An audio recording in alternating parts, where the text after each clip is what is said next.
देखने को मिलेगा. Yes, he finds a way out of this.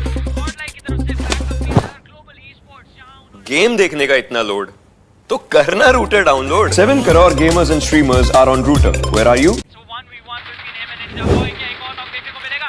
Yes, he finds a way out of this. Spotlight की तरफ से बैकअप भी है. Global esports. गेम देखने का इतना लोड तो करना router download 7 crore gamers and streamers are on Router. Where are you? So 1v1 between him and Ninja Boy. क्या एक और नॉक देखने को मिलेगा? Yes, he finds a way out of this. Spotlight की तरफ से बैकअप भी है. Global esports जहां उन्होंने गेम देखने का इतना लोड तो करना router download 7 crore gamers and streamers are on Router. Where are you? Guys, girls, ladies and gentlemen, welcome to the league stage of the PUBG Mobile Gamers Grand Rumble. So it has been a long qualifier matches for us. 2 days for South Asia, 2 days for Southeast Asia, and now we're here joining with you guys on the caster's desk.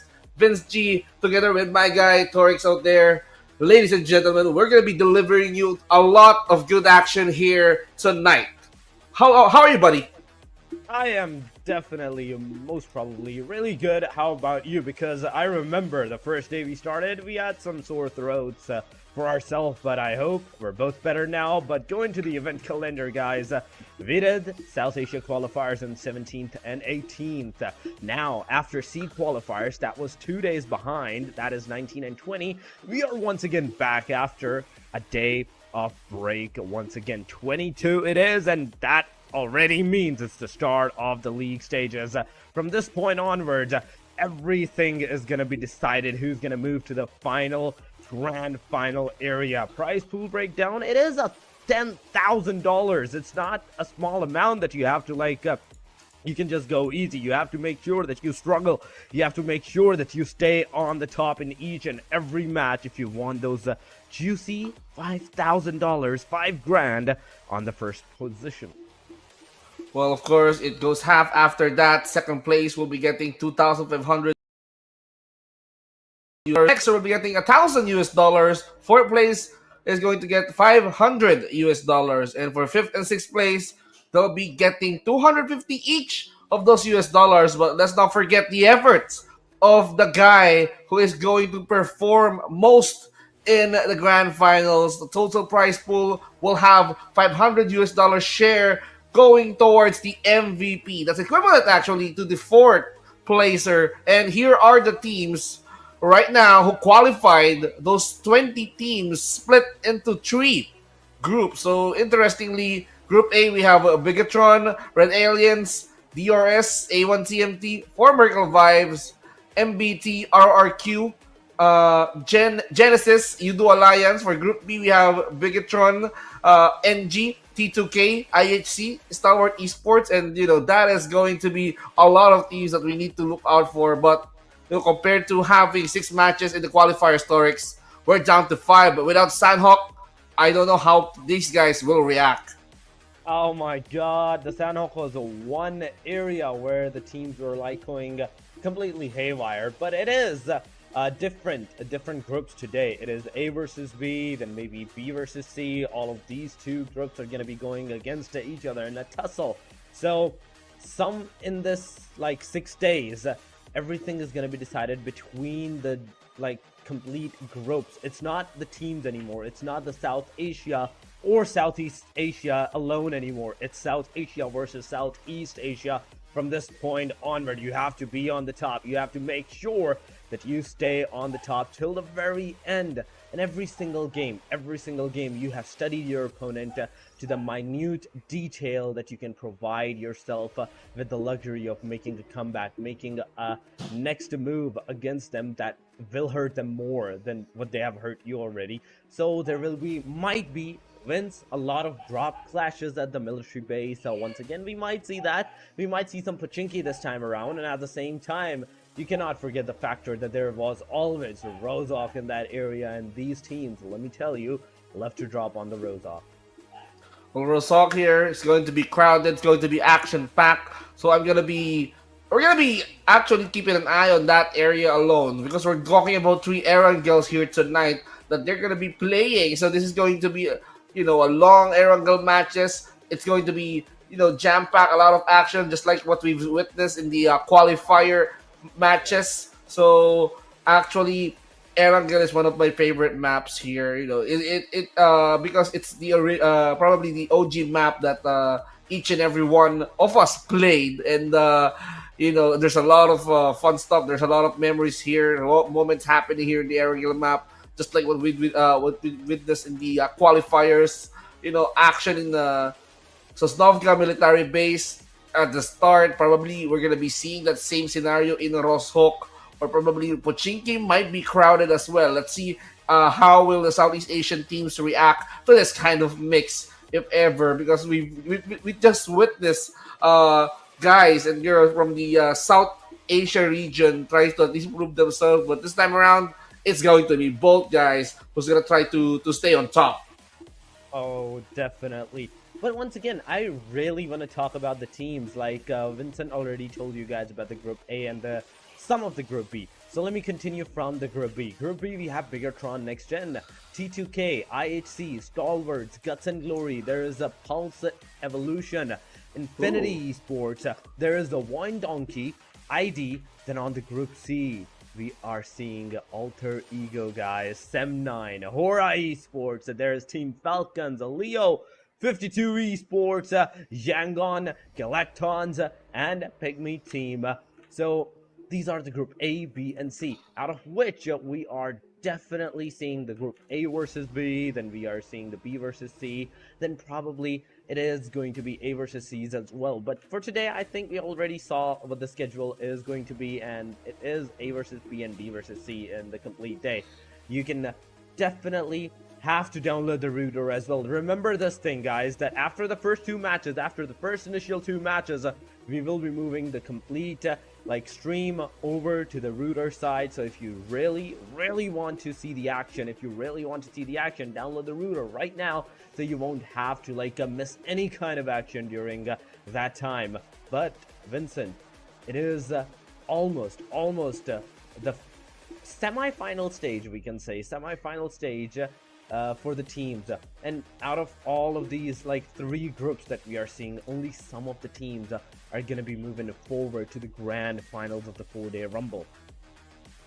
Well, this is going to be interesting because having these 24 teams actually battle it out, that means they're gonna be trying to at least make sure that they make their way through. So aside from having these teams qualify, probably the top 16, we're gonna be seeing them in the grand final stage probably next week. So they have to do whatever it takes in the 6 days of league stage that we have. First 3 days is going to be probably showing themselves off, because they just need to get those points up and running. They need to invest. They need to accumulate a lot of points to be to stay on top. But the question is, the other 3 days, because we're gonna be having a break between that days. 25th, we're not gonna be playing out. So the next 3 days, I believe that I'm gonna be seeing teams from that has a weak start for the first 3 matches.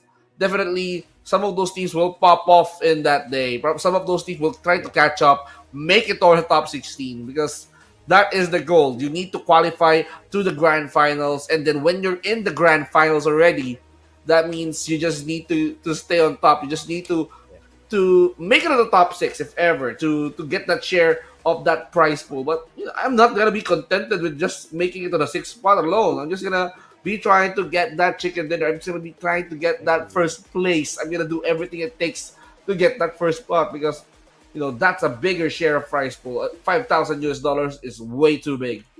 Yeah, that is way too big. No matter how you look at it, from what perspective you look at it, it's $5,000. And from that point onward, on the number 2 all the way up to the MVP, the rest of the teams are actually going to get the rest of the $5,000 divided amongst themselves.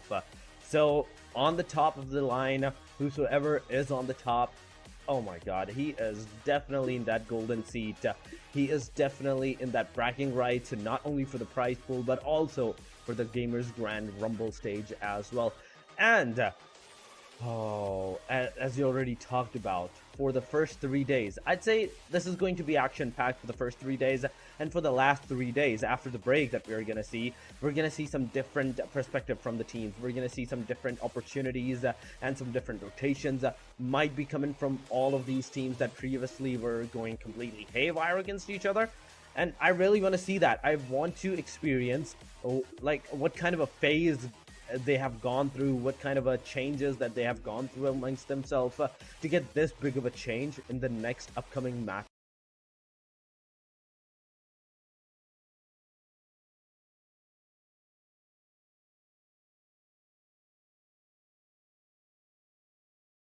Two groups, it's 3 groups that's going against each other, and amongst these 3 groups there will be a whole hell to lose amongst them. There will be pans, there will be knives, let me tell you that, and there will definitely, for sure, will be the car breakdowns. You know, you already mentioned that. It brings back a lot of memories. We've seen a lot of knife kills earlier in the Miramar stage. We've seen a lot of pans being thrown out in that game. I wonder if we're gonna be seeing the same thing as well, if ever, because I kind of justify that kill, that knife or pan kill, to be efficiency, because you don't want to waste bullets, and it's just the start. You don't have any bullets yet, you don't have any good guns yet, but you know, once you get killed by the pan, once you get stabbed by the knife, it's really hard for you and your team to recover from that. And I believe as the game commences, so look at that, Gamers Grand Rumble, as we head over to the Erangel map, ladies and gentlemen, the fly path starting from the top, heading towards the bottom of Sosnovka military base. The shooting range is where's the plane line starting from, bisecting the complete map into half equal phases. Military base, nowhere up north, it's accessible. Pachinki, Georgia Pool, Yasnaya is accessible. Ferry Piers, Milta, it's going to be accessible. The only places that are not accessible are those complete corner side areas like Primorsk, like the Milta Power or the Lipovka side, but the major hard drop areas like Severny, Yasnaya, Georgia Pool, either the northern city or the southern city, at the same time Pachinki or the military base and Novorupnoy, they are accessible, and we are definitely going to see some teams clashing on that area to take that aggressive fight. I really want to see like what kind of an action is going to like happen in the league stages, and we're about to witness that in any moment. In a single moment, we will be seeing some team clashing against each other, and they're going in a tussle to take the fights. I think team VD, in fact, I think they're at the Pachinki against another team. I can be wrong though, but that's the only clash so far, Vince, that I'm seeing. Well, anytime soon, we can see those teams try to at least go head-to-head. They just need to get better guns. They just need to get better arsenal right now. But we can see right now, this guy receiving tons of damage. He needs to be prepared. He needs to reload his Uzi. But luckily, he got his medkits up. Full health. But look at that. The damage here. They're not wasting time. They wanted to make sure that they eliminated. They get a first blood. Actually, they managed to get the first blood already. They already lost 1 member. So for this team, actually they're looking for more, and it seems like VOIN here, they're struggling. They are struggling a lot kind of in this area, but there we go. One initial knockdown, a full confirmation. Right after that, his own knockout has been deduced. PEV QB is right now on his knees, getting those elimination on himself. That is the 2 down for the team PEV, but at the same time, Team Plus EV, they have still 2 men alive and 2 eliminations into their backpack as well. But Mondo is down, and it's all up to the fist boy. It's all up to this single guy. Will he be fisting for his team? Will he be avenging his team with the fists? Or he's just gonna go away from this area? He might take that fight. He might actually like get eliminated trying to get that revenge against him. But it can be it can be detrimental if he actually pulls off the 1v2 against the other team. 16 teams into this match, 59 players are remaining in this lobby, and where we are seeing the Milta City being also contested by the team DRS and the team BIGETRON Red Aliens. Let's see and let's find out which one of these two teams is going to be coming out on the top in the fight of the Milta City. So far, the PAR EST not making a single move. He's trying to wait out for the Snorlax to take all the berries, eat all the berries, and then take the deep slumber so he can actually pull and push against the player. But Zuxi has a great opportunity, a great location that he can not only see the players of the team DRS from, but also take the initiative of the fight. Well, fights are also starting here. Demo here from IHC managed to punish Tony, that's Tony, I believe, from the Infinity, and one more. And now Fistboy once again takes one member of VOIN. So this is going to be a crowded fight as well, as we see on our screen. IHC Esports having the hospital area up against the Infinity. They managed to start it loud. They managed to get 2 kills, and they're looking for the final 2. They wanted to annihilate them too much, and VOIN, they got eliminated. Sayol with the vehicle, he made that fly. He's gonna go towards the hospital as well to make sure that he's gonna look for Logan and the other guy from the side of the Infinity. The Infinity now, they have to at least make sure that they have to play it carefully, because we've seen IHC. We've seen how these guys play so aggressively, especially Godless. Oh my god, that definitely will be godless, but Snorlax, once again, going to this guy from the Team DRS side. He's not making any kind of move. He's actually being the Pokemon. He's actually being the Snorlax Pokemon. He's not moving. He's not moving from his location, so he definitely needs something to get him motivated and to move. But we are Starless. Yeah, he definitely needs that Poke Flute. But aside from that, he can also be baited with some initial elimination, and those can be his berries at that time. Those can be his food. So he's definitely trying to initiate and get some food for himself.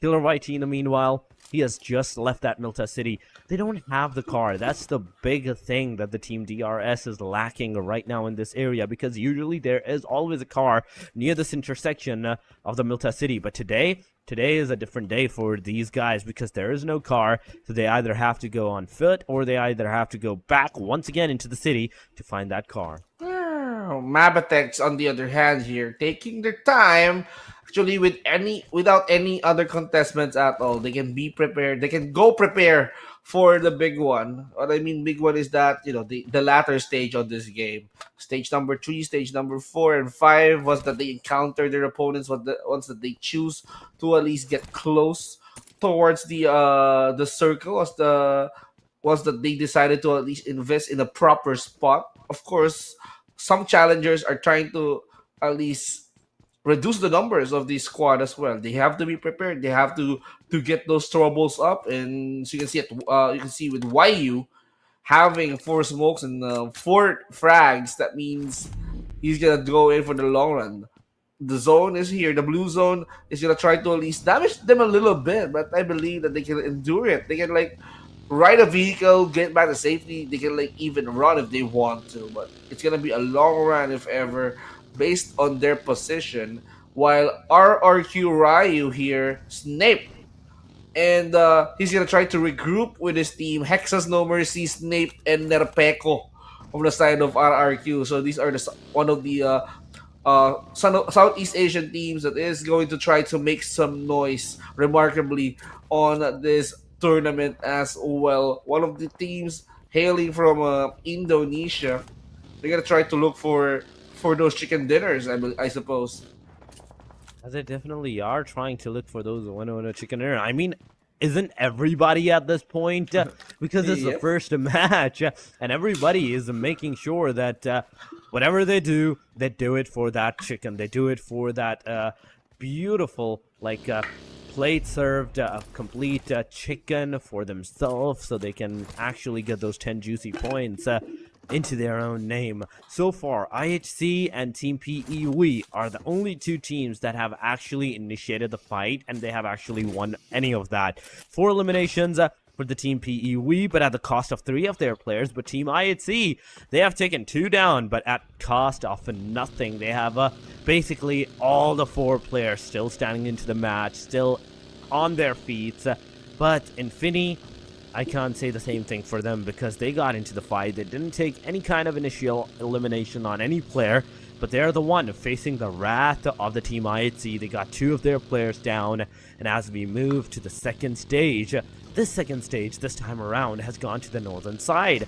Mansion, the prison areas, the open area fields are completely like barren lands out there. But oh my god, onto the main screen we are seeing the Team 4MV facing the wrath of the Team Leo right now. That's 1 down, that's 2 down. At the same time, Team Leo is also kind of knocked out on their own feet as well. So definitely there is a lot of things that they have to still do, and it's GG, not Leo. It's Guts and Glory versus the Team 4 Miracle Lives.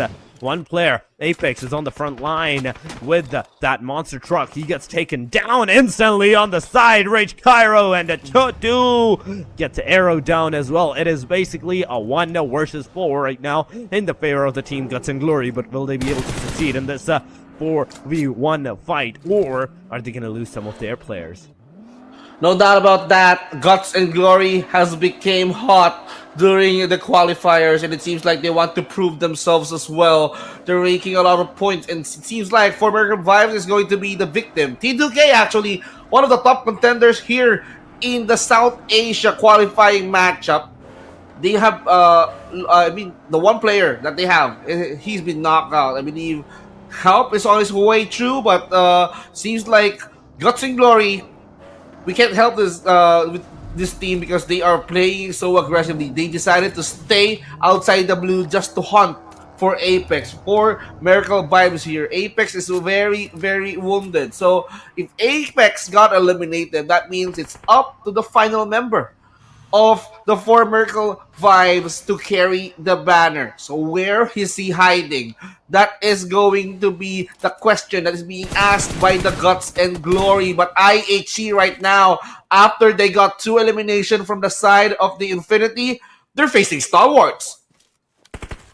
They definitely are facing the Stalwarts right now, but the main question is, who's going to proceed further? Who's going to get eliminated here at this point? Or is it going to be none of these guys?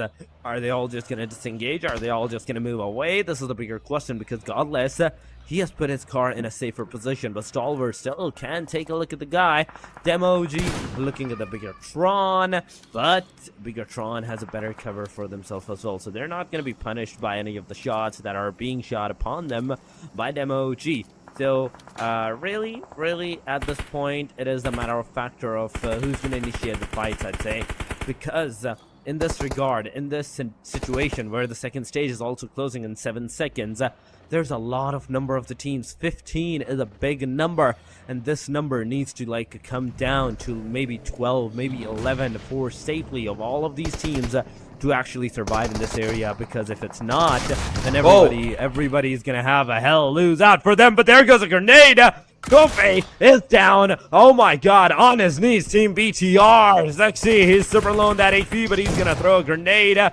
Charles, you're gonna get some more eliminations or not. There's the bigger question. Once again, with the grenade, he cooks it up. STE, Kirito is also down by the hand of IHC, but fight is happening.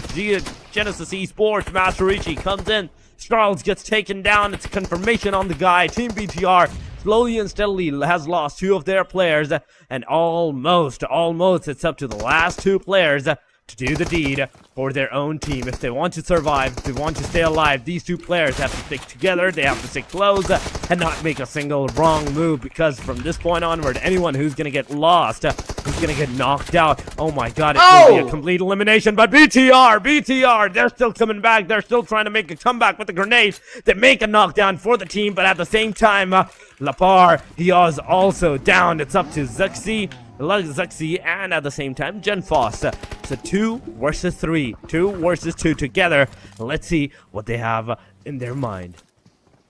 And now Bigetron Red Aliens, here comes Genfos, tries to charge in with a UMP, ready to cook in that nade. Now Master Itchy waiting patiently outside. Now he needs to reposition himself up, tries to hide on another spot, but Suxy! He managed to take the final blow. Where are you going? And now after the fight, Bigetron Red Aliens survived. They managed to do the cleanup up against the Genesis. Genesis who only got one elimination in the form of Satar.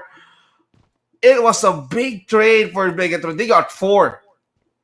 Oh my goodness.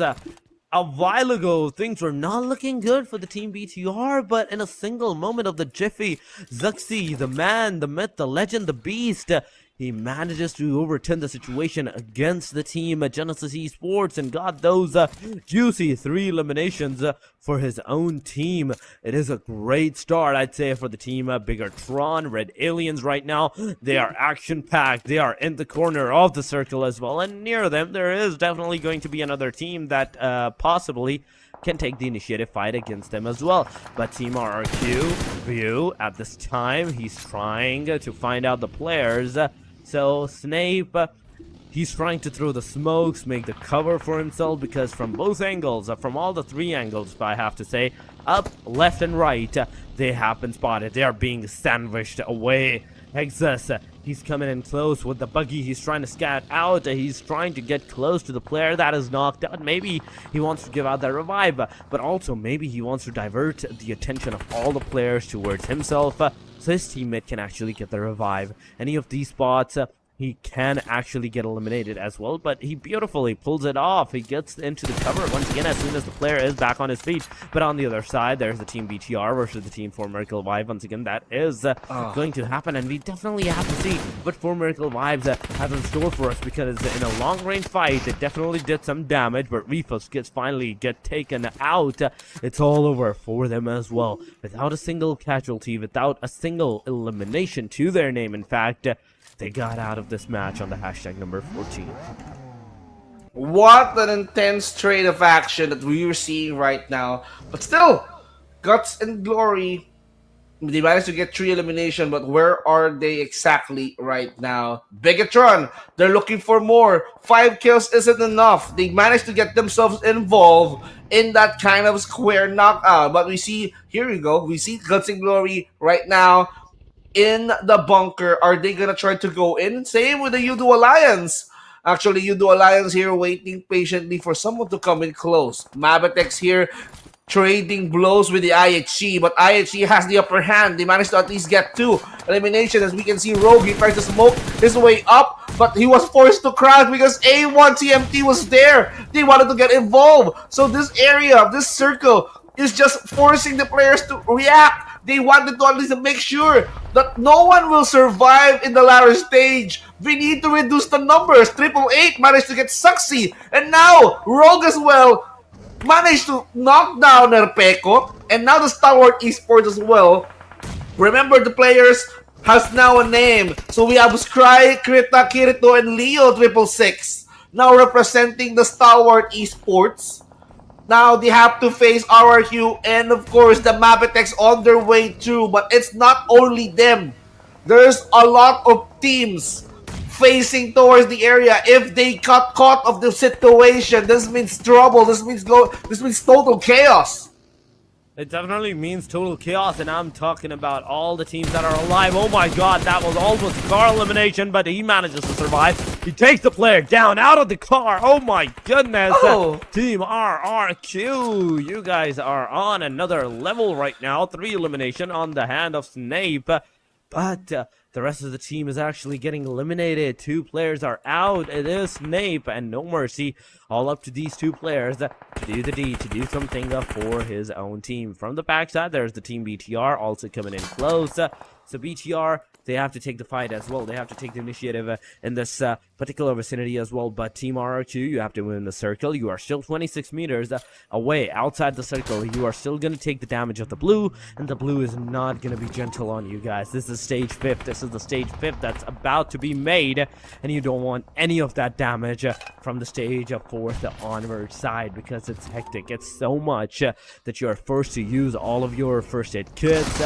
trying to get inside of that circle if you're kind of like far away. But Grace, he's still taking the fight. It is a 1v2, and he actually pulls it off somewhat, gets that one elimination. But at the same time, there's the Team BTR's grenade that actually does the deed. STE out of the match. They are out on the hashtag number 10. We are also seeing the Team IHC getting eliminated as well. BIGETRON and GA1TMT and Team GG. They have 3 eliminations each without a single casualty. But Team BTR, they have 5 eliminations. They have 2 casualties to their name. Team PE Weave with 4 eliminations and 3 casualties to themselves. Those are some big, definite numbers on the elimination side. But at the same time, those elimination numbers on you guys, they're also kind of big as well. YOODO Alliance, no, so far 2 down for them. One gets an instant confirmation, the second one still waiting for the revival. But will the revival come? Will the revival be proceeded at this point is the bigger question. In the kill feed, we are seeing the Team DRS, Team BTR, Team GG's, everybody at this particular vicinity, in the closest vicinity, taking the fight against each other.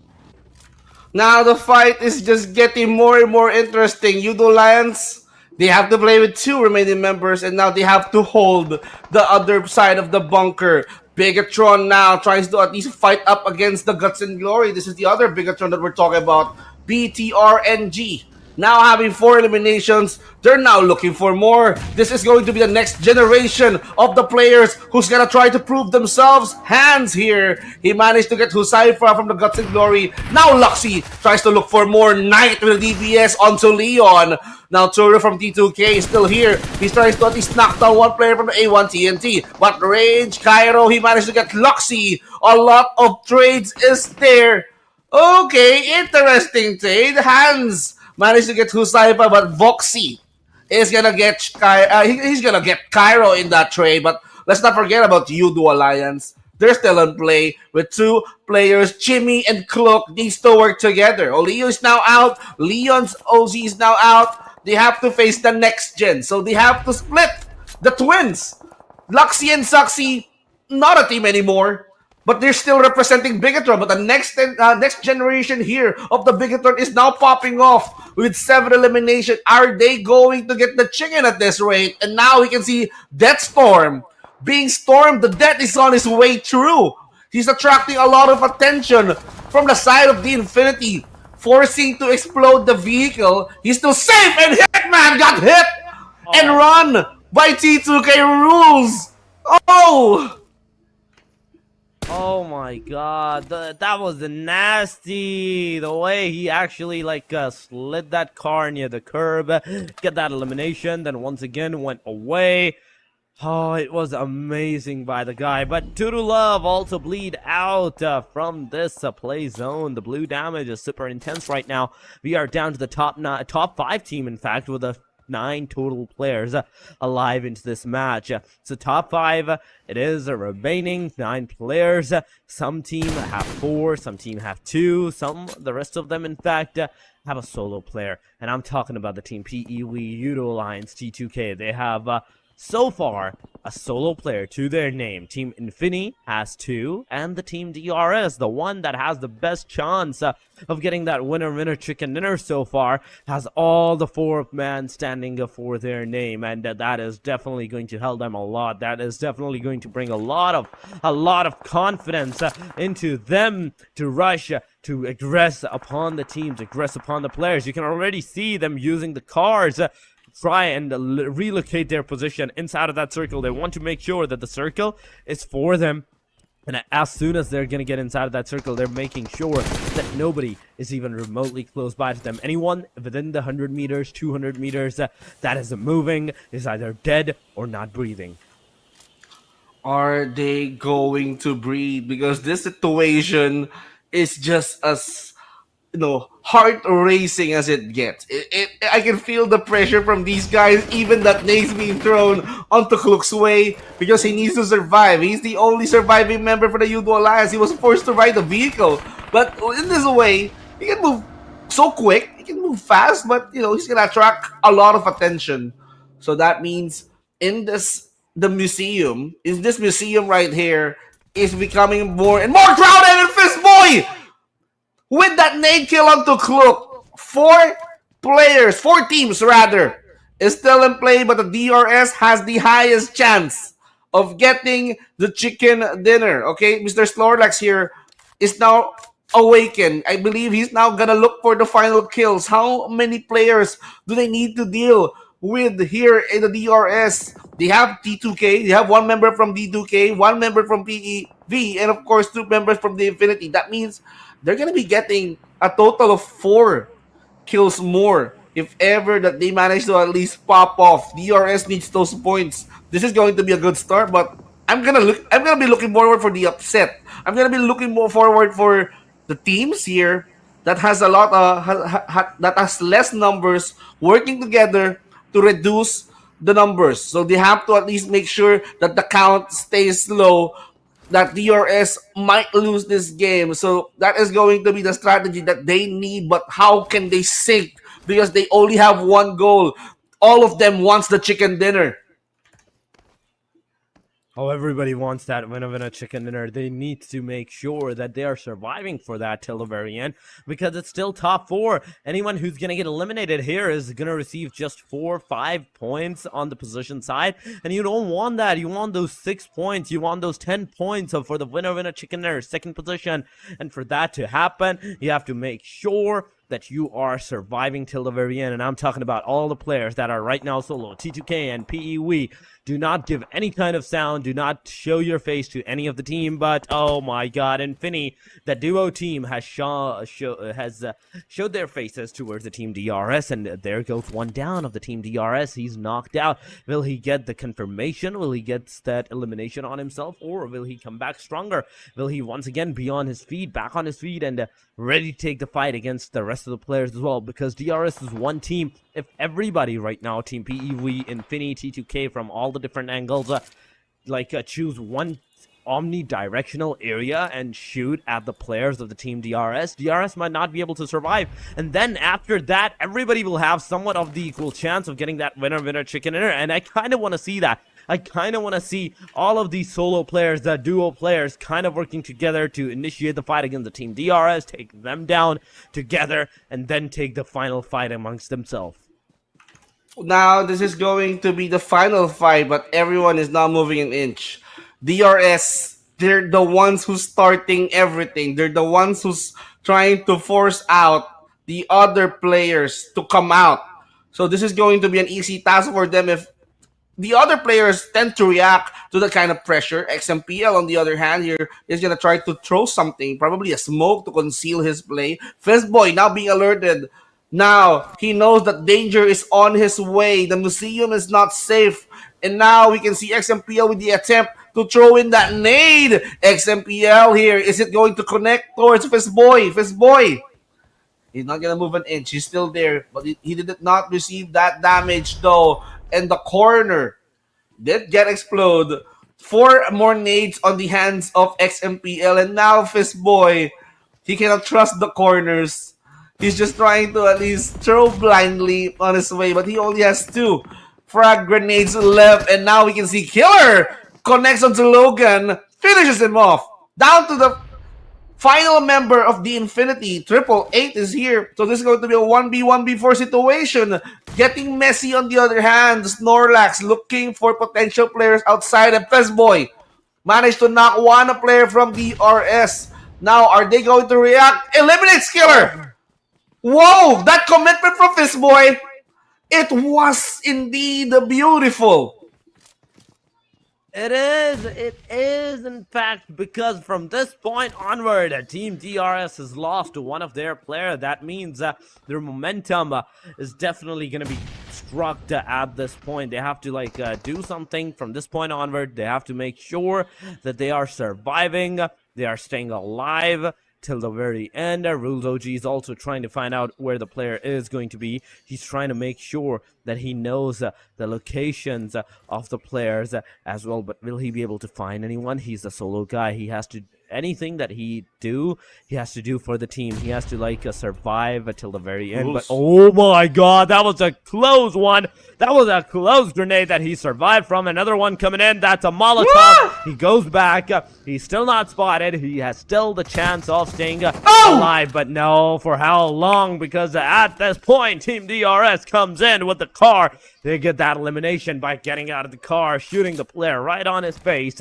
And it's an instant confirmation. 1 versus 2 versus 3. In fact, 1 versus 1 versus 3 is finally happening. Team PEWE, Team Infinity, down to the last single player, the solo player, but Team DRS, they are making a comeback. They are coming back. Snorlax, XMPL, Giante, making sure that they are alive. They have the initial eliminations against all the players, and that's exactly what they're going to do against the rest of the 2 teams as well. And now XMPL tries to smoke in. Fistboy ready to cook in that nade. But no, XMPL has the information.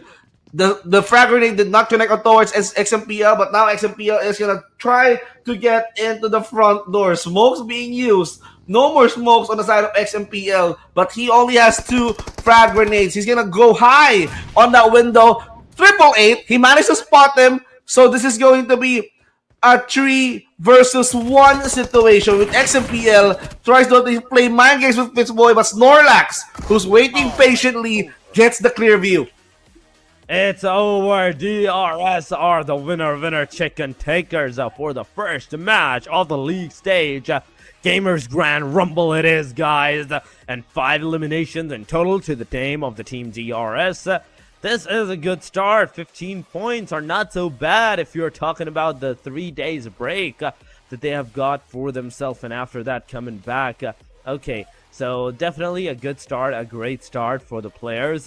But how well are the next 2 wrangles are going to make for this team? Or is anybody else, any other team, is going to come out on the top or not? We'll have to find that out sooner or later. But going to the winner chicken dinner team stats, it is 1-1-1 for everybody aside from Giante. Giante is the only guy from the Team DRS that has managed to secure the 2 eliminations. But look at the damage.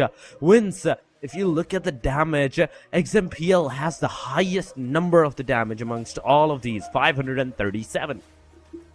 You know, this guy is just popping up. He's just trying to at least pack a punch on this game. And for the MVP, now, this guy deserves it. Fistboy, he managed to at least stay strong up until the very end. He managed to at least survive, get his team towards the top 2. But, you know, that moment that he came out, he knows that it's over.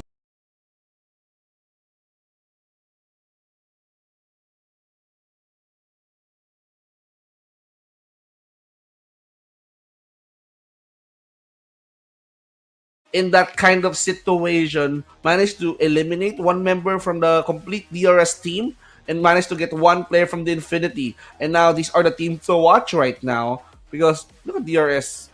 Distance, 6,000 meters, but the Infinity here, I believe that the total distance that they drove or that they run away is that almost 9K, so that's a lot. But full squad time, have to go to the DRS, and of course the total damage, the high damage on the entire map is gonna go towards DRS because they pop off. But let's not forget about Bigetron Next Generation.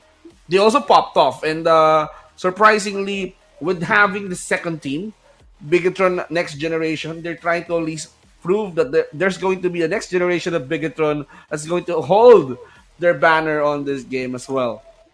Oh, definitely. The torch will be held upon by the next generation as well. But PLUSEV, 13 total points. BIGETRON, they have 10. And you all know how much DRS got on the top of the table. 15 it is for them. But after the top 3, the number that's staying on the double digits, it's gone. It is the Infinity Esports from that point onward, 7 points to their name. T2K with the 7 points, Guts and Glory with the 7 points as well.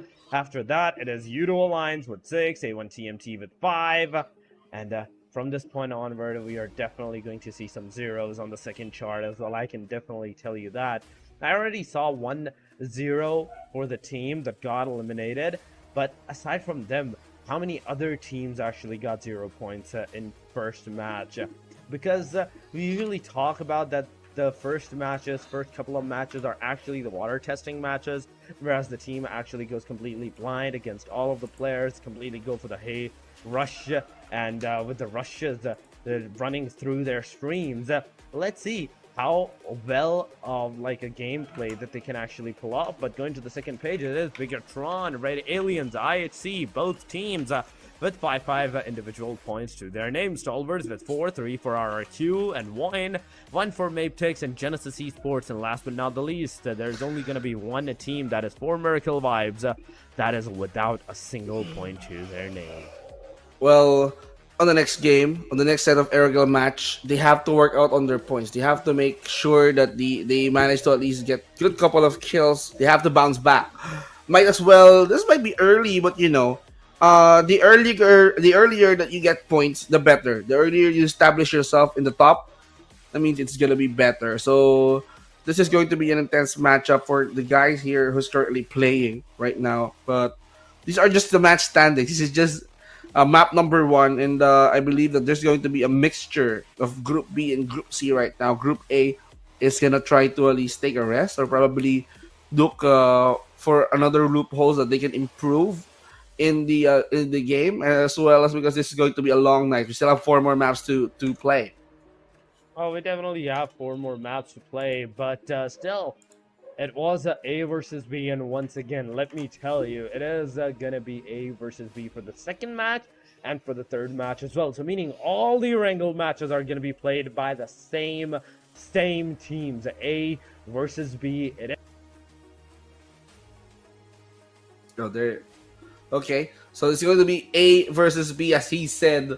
You know, this is going to be a really, really intense fight. But we are going to get over to a short break, ladies and gentlemen. Don't go away.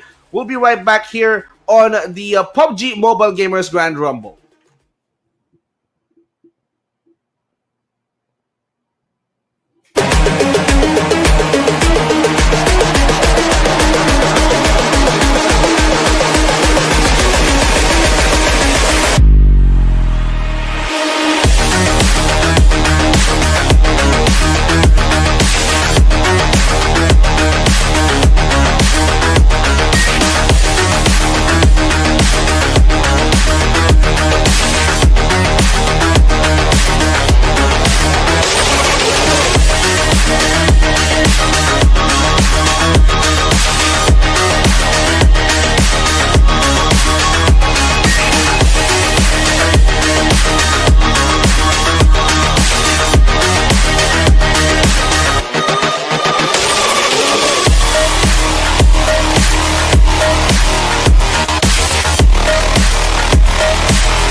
Game देखने का इतना load तो करना router download 7 crore gamers and streamers are on Router. Where are you? So 1v1 between him and Ninja Boy. क्या एक और knock देखने को मिलेगा?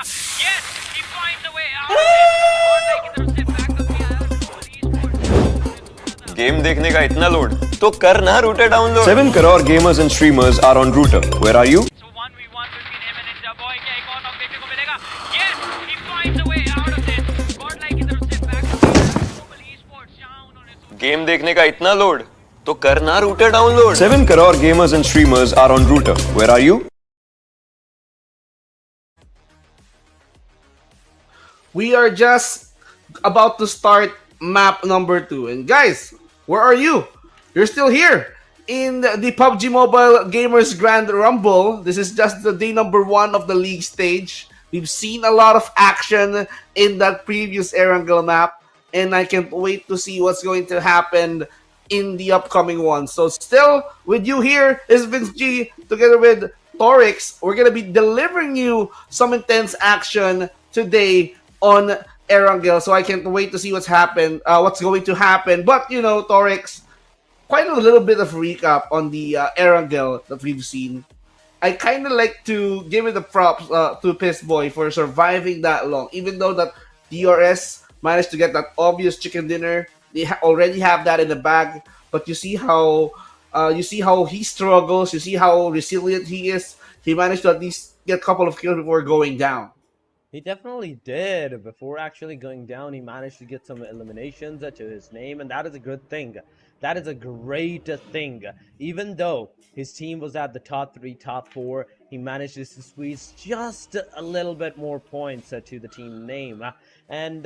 The factor is that if this is the consistency that they are showing for the next few matches as well, then it's definitely going to be an easy task for them as well. But here we go, guys. A second wrangle has taken the flight, and it is starting from all the way to the ferry piers towards the end of Lipovka. Primox, ferry piers, they're accessible, but this time around, Vince, the northern side areas like Shooting Range, Severny, the Giorgio Pool, they're not going to be accessible for the players. I agree. If they wanted to go towards the that position or that area in the map, they have to ride a vehicle, probably get those loots that they want, probably drop near. If they wanted to at least make sure that they're gonna be rotating towards that area, especially Gorgopol, but it's going to be the matter of where is the circle going to shift. So if the circle managed to stay in place, probably end in middle, that means it's going to be safe. It's going to force the players to stay in their respective areas, probably go from house to house, prepare for the next phase of the circle, get those couple of elimination, those kills. But I'm quite invested in the Pochinki, you know, because we've seen VOIN here dropping and then they got eliminated. So it's going to be a hard ride. So this is going to be the eastern side. So for Genesis, for Miracle Vibes, they're quite safe. But how about the player from IHC? Okay, VOIN here. It seems like they're in a battle once again with the PEV. Pochinki it is. The fight is going on once again. And there we go, another knockout coming in. It is going to be an instant confirmation, but oh my god, what is up with this guy? A 1v3 right off the bat that he has actually pulled out for the team. But can he get a 1v4? Can he make it a 1v4? Team Voin Donkey ID right now. The guy, the myth, the legend, the singular guy has managed to do a 1v3 against Team PLUSEV. But Mondo is super low on that HP. He can potentially get the elimination on himself.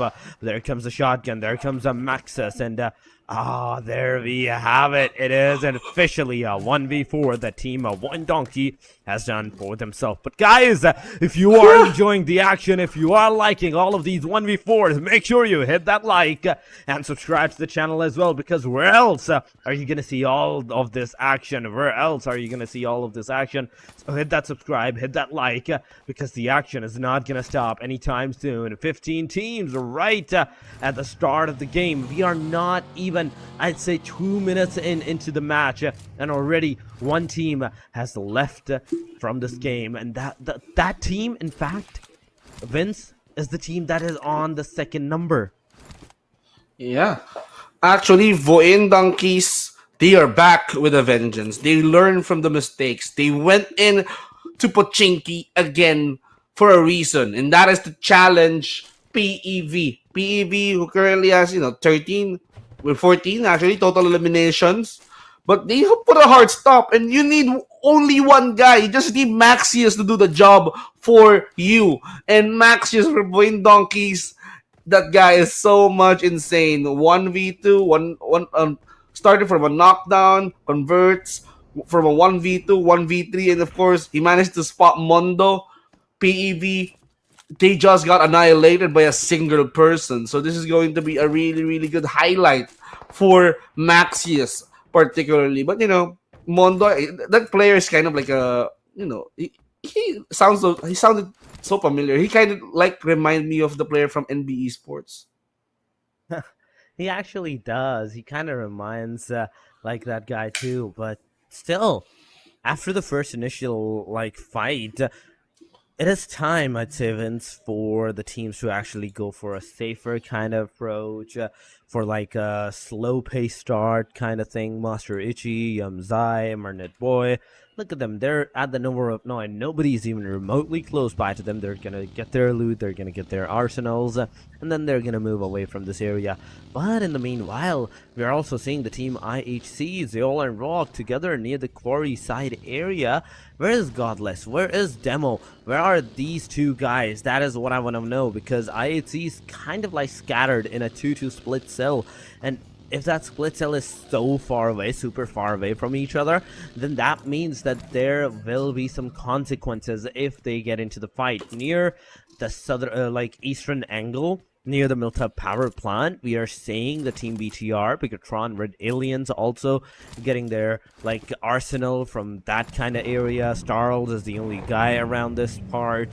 Genfos, Lapad, Zuxi, these 3 players are kinda, I think, in the Milta City. They will be in the Milta City because that is where we saw them into the last match as well. But for MERICAL vibes, talking about them, a while ago we saw them near the Team Genesis Esports, and finally Arrow has taken out his foot from the car, and he is definitely close to the Team Genesis Esports side, but Apex takes the Westie down. It is the first initial knock from the team for MERICAL vibes against the Team Genesis Esports. They have to be careful because the rest of the Team Genesis Esports, they're still at the nowhere of Wow, it seems like for MERICAL Vibes is indeed hungry. West being taken out here, so that means Genesis Esports has to play with 3 players. Genesis Esports, one of the top teams coming from Myanmar. So this team here, they managed to pop off in a certain kind of events, probably Super League, probably in their own specific regions as well. Genesis Esports now trying to make some noise, but Genesis Esports, they're still on the hunt to get those points. They only got 1 elimination all throughout, and seems like they're struggling to at least prove themselves. But I don't want to call it that way because it's just the first 2 maps, so they might show how aggressive they are in the latter stage or the latter days of this league stage. They're just trying to save up for prepare for the grand finals if ever, because the only goal that they need in each and every one of them needs is to make sure that I'm going to pop off. I'm going to highlight. I'm going to at least invest a lot of points tonight when I'm going to face the other teams as well. And as for Mernat, I'm just gonna try to park in real quick, get those items in the tent. They're just trying to at least enjoy the beach side, probably looking for someone to cross, but it seems like no one is gonna do that. Maybe, just maybe there is a slight chance that they will be the one to take that water rotation for themselves. But on the other side, we are seeing the team of One Donkey after the first initial 4 eliminations and 1 elimination to their own name. Now they're moving inside of that circle. Near the Potato Hill they have successfully made their way in the circle. 15 teams are in this match right now after the first initial RQ. From the back angle, they're coming in for the Team BTR as well. Got Voxy down. Another player, Hans, is also being eliminated. It's up to the last 2 guys from the Team BTR side, but Team One Donkey, oh my god. Oh my god, in a single jiffy after once again we take a look at them. They're down to the last player as well. That is going to be Zeta. And Zeta, he is inside the shelter region. He cannot make any kind of move. As soon as he's going to be spotted, it might be all over for the player as well. But Zeta not making a move, giving enough time for the rest of the teams like T2K to take the fight against the team BTR. And that's exactly where it's going. BTR and G. Next generation, they are down to the last guy standing right now. Luxy being that doesn't have the luxury of staying alive in this area. He's going to be spotted. He's not going to be shot at this point, but as soon as he's going to be coming out in the open, that will be it. That will be the moment where the life and death scenario are going to come to an end. But so far, looking so good, Vince. Looking so good, ladies and gentlemen. You know, this is going to be an intense close fight that we've seen right now. You know, having them get involved, having them invest towards the shelter area. So that means they're gonna be, you know, looking for that kills.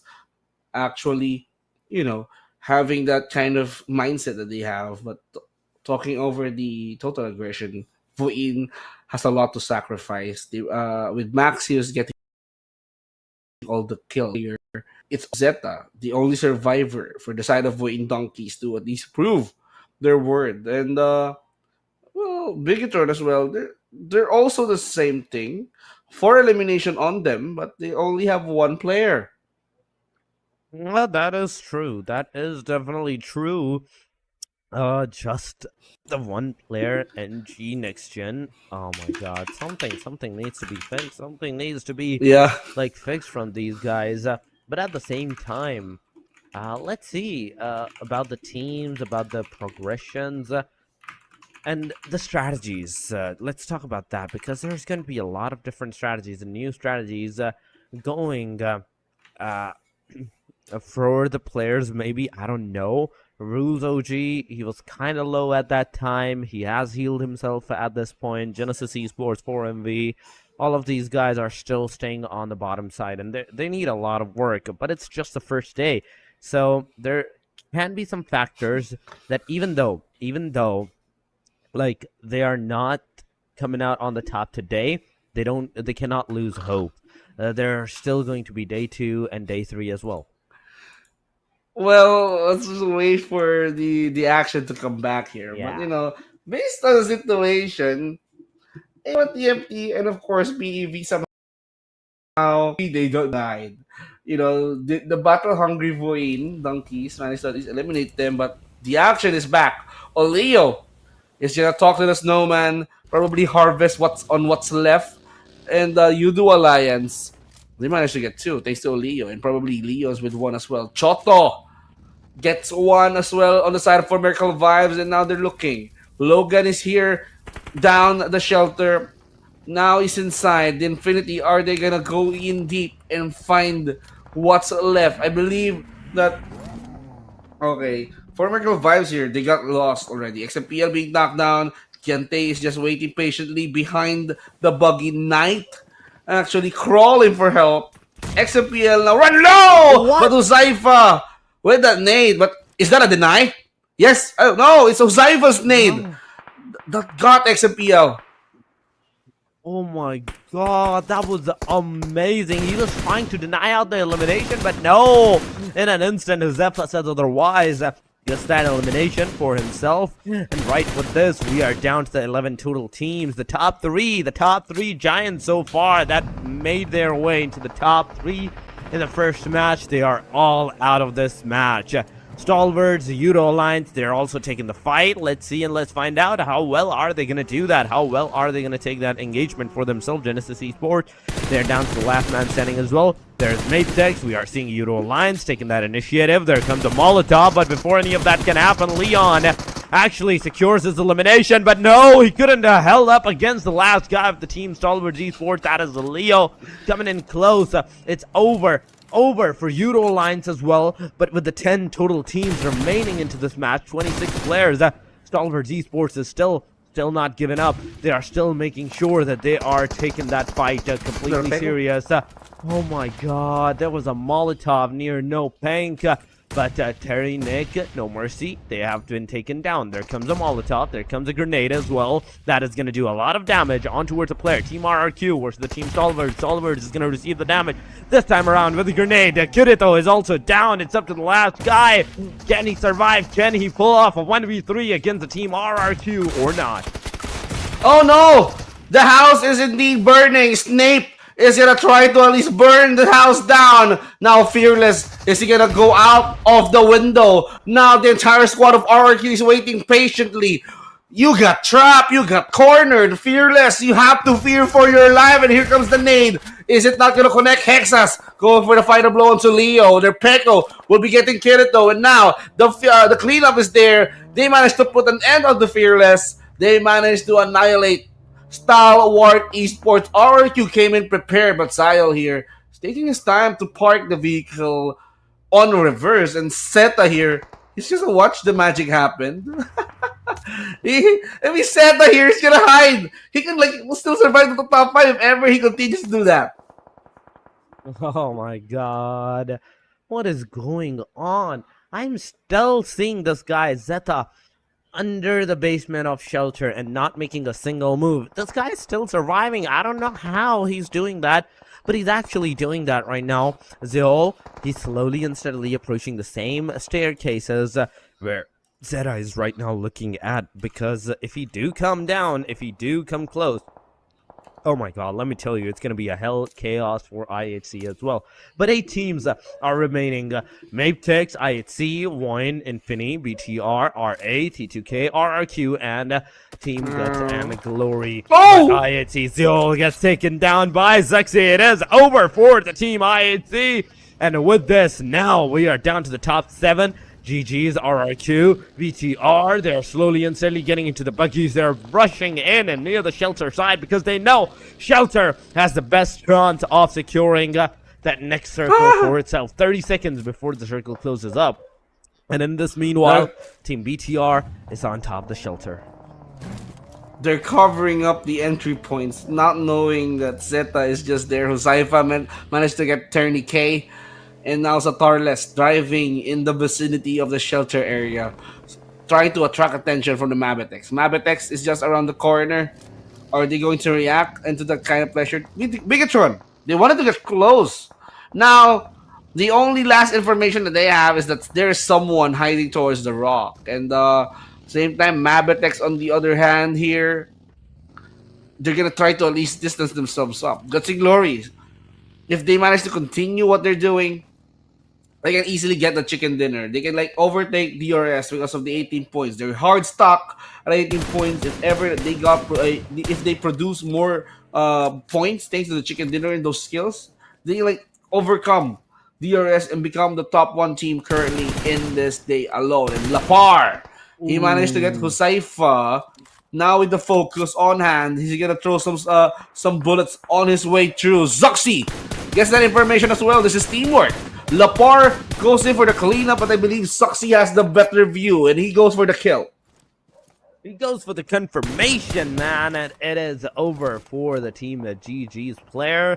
Now they're down to the last man standing right now, and it is all up to that singular guy from the Team Guts and Glory. Can he survive? Can he, avenge his teammate? This is the bigger question. But on the other side, Team BTR, Lapar, they're looking at the Team Infinity, in fact, right now, and not making anything. Infinity Esports, you are kind of stranded, I'd say, because from all the angles, from each and every direction, there can be some casualties coming head-to-head on you guys. And even though you have, every single player super separated from, yourself, it's going to be a hard task even giving out the revivals, because look at the grenades that are coming in, that are flying near the side of God Fury, God Tunny, in fact, right now. But he's the guy, he's the man that is actually throwing the grenades near that museum area. No one's gonna get hurt, no one's gonna get hit. They are still having 0 eliminations, but from the backside, he can definitely provide some good cover.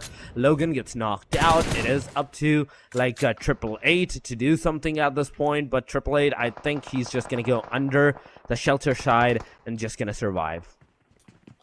Now down to the top 5 teams. Still, VOIN is on their last breath. they can still go and steal the show if ever. MABETEX and BIGETRON, they're still complete. RRQ, 3 members down, 3 members left. Infinity, 2 members down. VOIN, not moving an inch onto his position. Now we can see Genfos trying to at least punish someone that is on his cross sights. Now Zeta getting Genfos in, converts it. So they know. Bigoted Red Aliens knows what's up. Someone is in the shelter area. They have to eliminate the threat at all costs. Zeta, you have to be concerned for your life. No, he went outside. What is going on? No, no, no. We are down to the top 5, guys. Whereas the Team VOIN has the solo player surviving.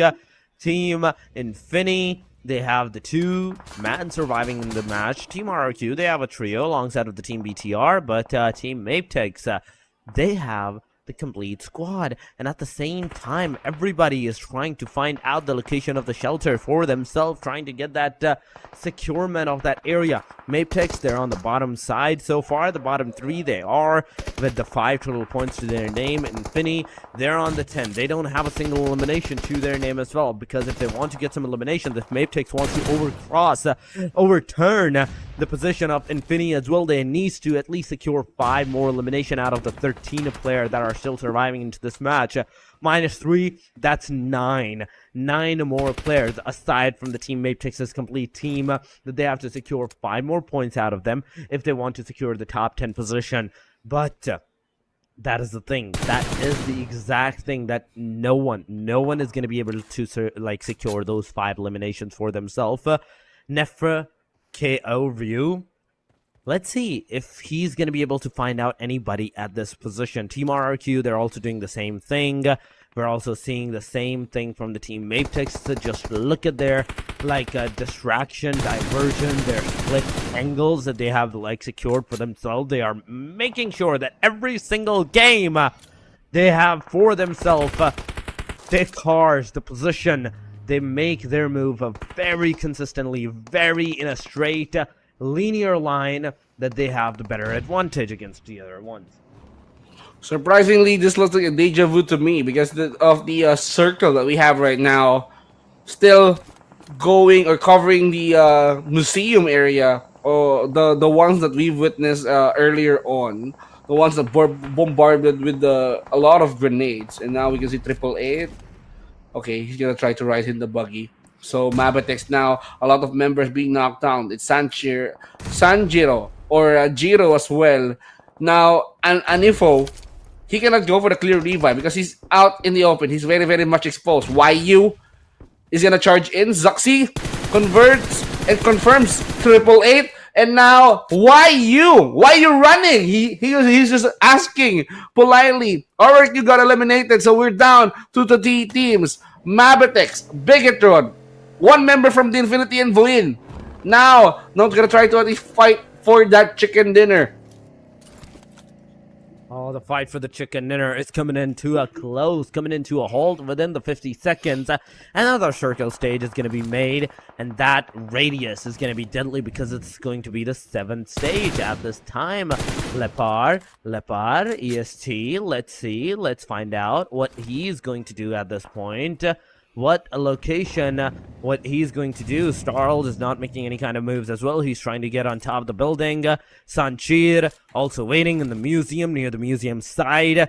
Gatani, nothing from each and everybody. They're waiting for the other team to make the move, to make the wrong move that they can capitalize on at this time. But nothing of the sort is definitely going to happen. Starl, at this point, I think Strahls has the best position out of everyone, but the circle is gonna make sure that he do not stay there, maybe, because if he does, if he stays there, if he has the circle, then it's gonna be a hell for the rest of the team. It's gonna be so hard for the rest of the team to actually do something.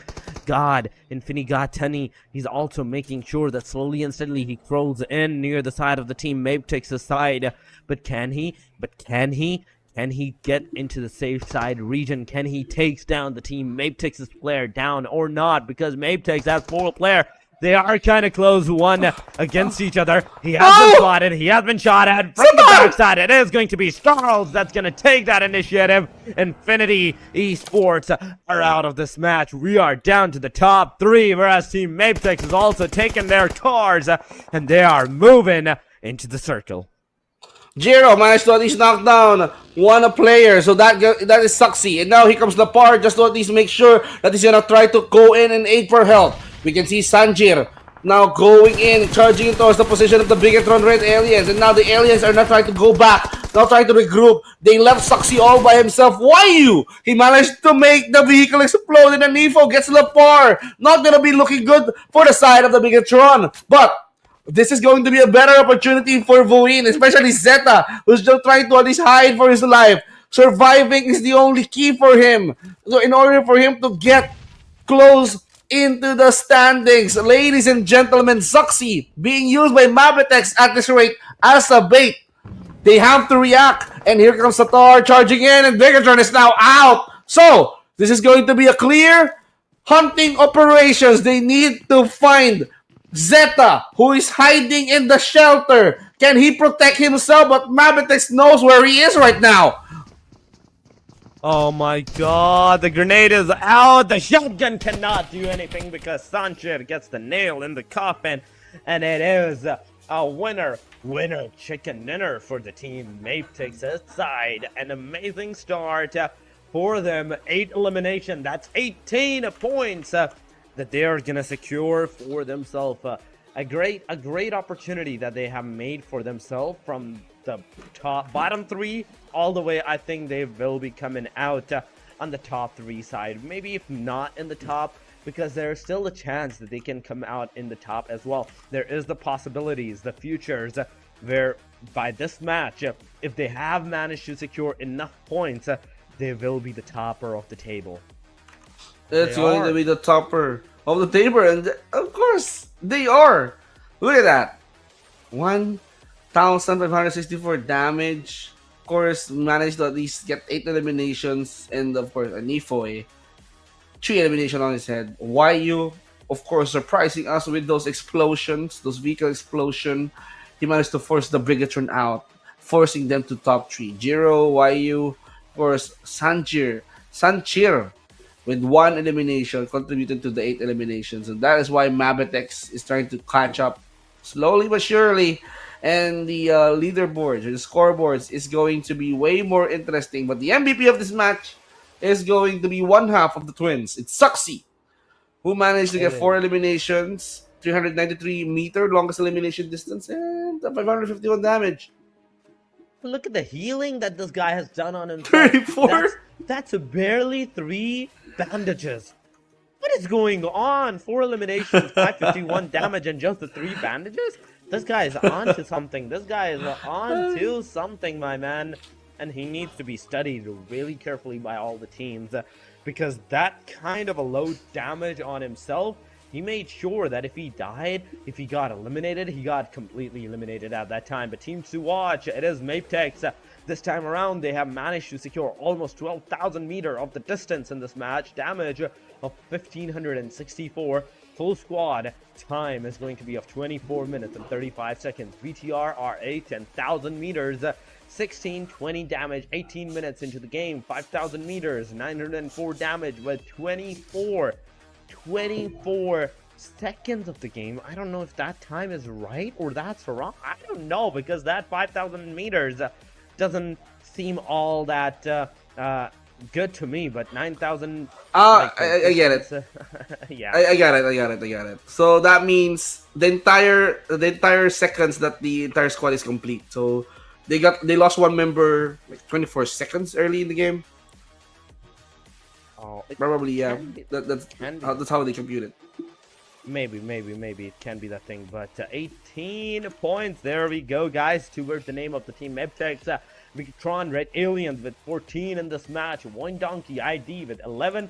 Then on the 4th spot, we are seeing the team RRQ with 10 points to their name as well. Guts and Glory coming in on the number 5 with 8. 5 for STALWART Esports. BIGETRON Next Gen with 5 as well. Infinity Esports with 4 on the first chart. Number 8, they go. but I'm really amazed to see this time around some good number of the eliminations and the total points to the teams.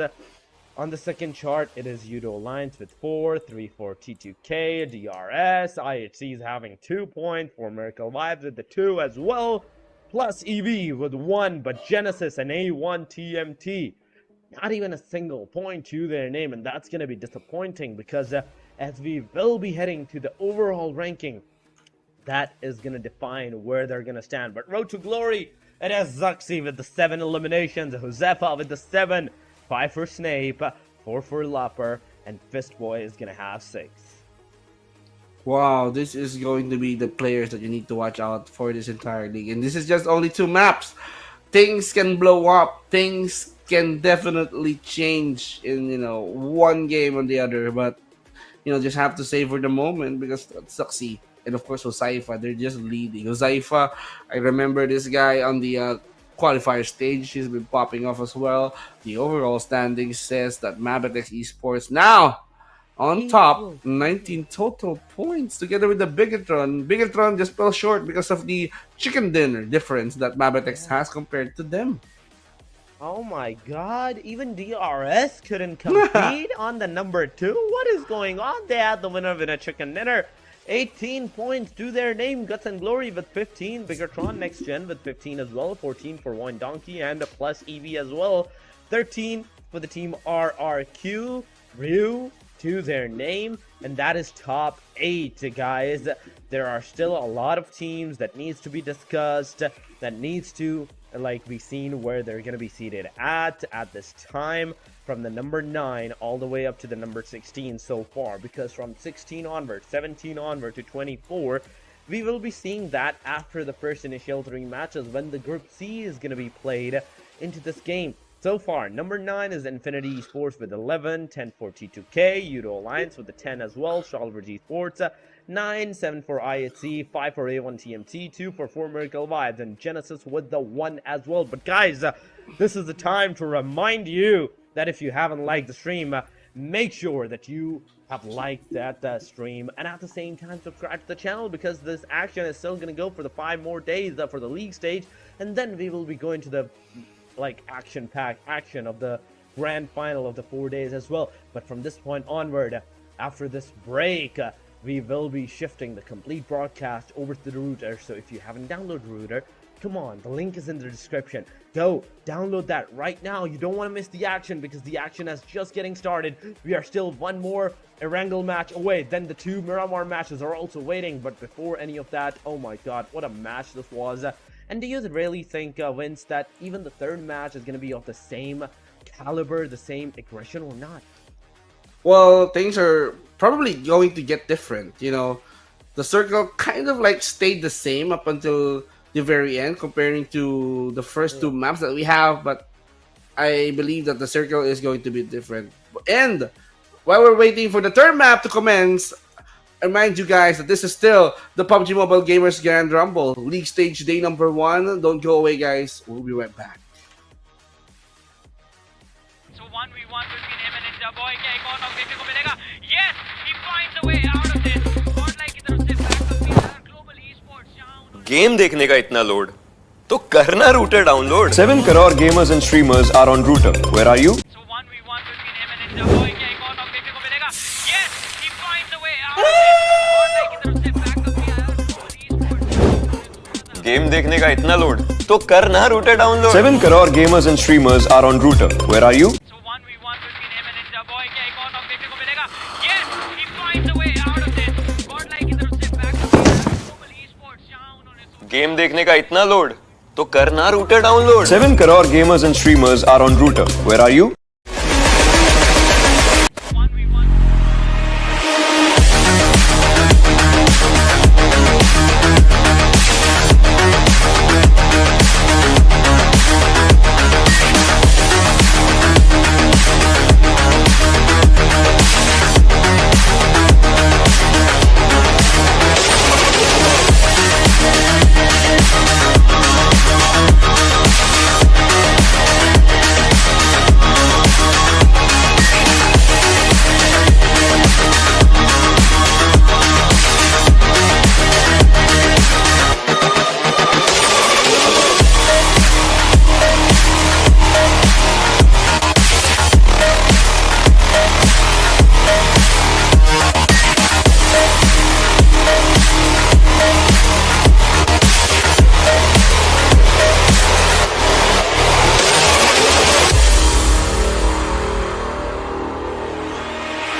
ninja boy क्या एक और knock देखने को मिलेगा yes he finds a way out of this godlike की तरफ से backup भी है global esports जहां उन्होंने गेम देखने का इतना लोड तो करना router download 7 crore gamers and streamers are on Router. Where are you? so 1v1 between him and ninja boy क्या एक और नॉक देखने को मिलेगा yes he finds a way out of this godlike की तरफ से बैकअप भी है global esports गेम देखने का इतना लोड तो करना router download 7 crore gamers and streamers are on Router. Where are you? So 1v1 between him and Ninja Boy क्या एक और नॉक देखने को मिलेगा yes he finds a way out of this godlike की तरफ से बैकअप global esports जहां उन्होंने गेम देखने का इतना लोड तो करना router download 7 crore gamers and streamers are on Router. Where are you? Ladies and gentlemen, welcome back here on the PUBG Mobile's Gamers Grand Rumble League Stage Day number 1. Still, Vince G and Torix is going to deliver you all the action. We've witnessed the 2 Erangel maps for today, and I believe that this is going to be the last Erangel map for these.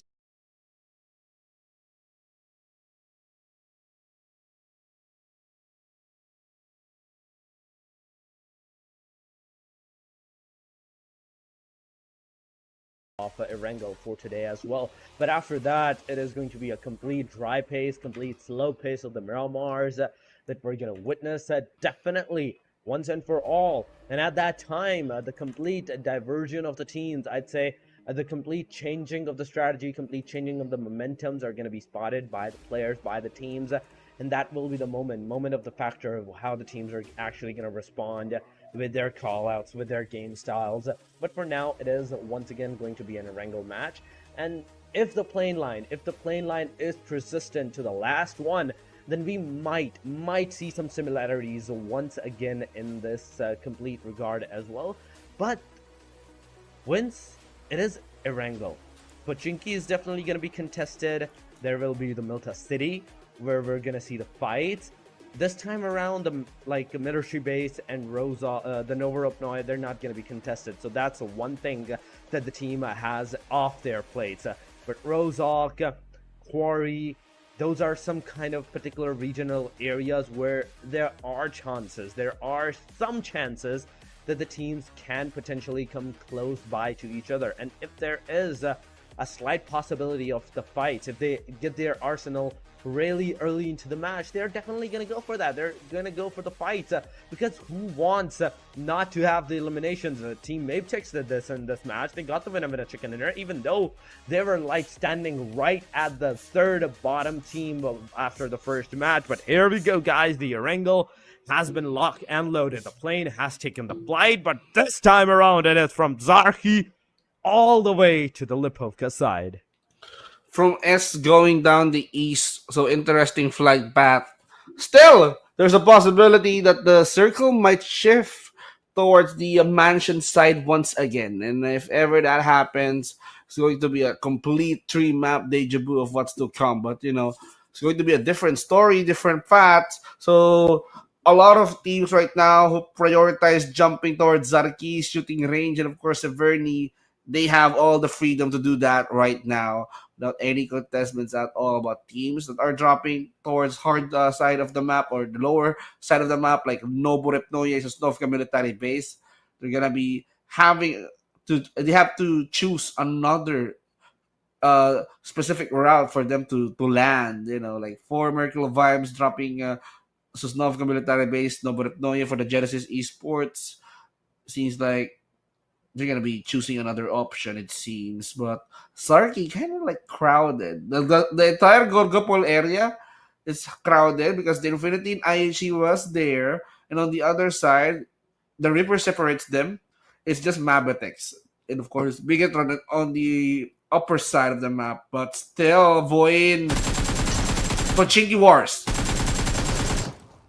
Pochinki Wars it is, and once again we are seeing the fights going on against these two giants. Who's gonna come out on the top this time around? Because I think there is the 4 MERICAL vibes coming in from the backside as well. They're definitely gonna take the fight, even though the team VD VOIN Donkeys, they have like the first trade-off on towards themselves. They are still not giving up. They're making sure that even though like at this point their like spirits, their fighting spirits, it's not over. And oh, can they get something? Can they get something out of this? The answer is yes. Zeta gets one knockdown from the Uzi. Jumping down, he might have the potential to get another one, but no, he's gonna use the stairs. He's gonna come down, take a 1v1 fight, and instantly, oh my god, beautifully takes the guy down as well, confirms him. He's not only the solo guy, but also the final hope for the team, so it's everything up to him. All the fights, all the, like, complete action that has to be done, it has to be through this guy.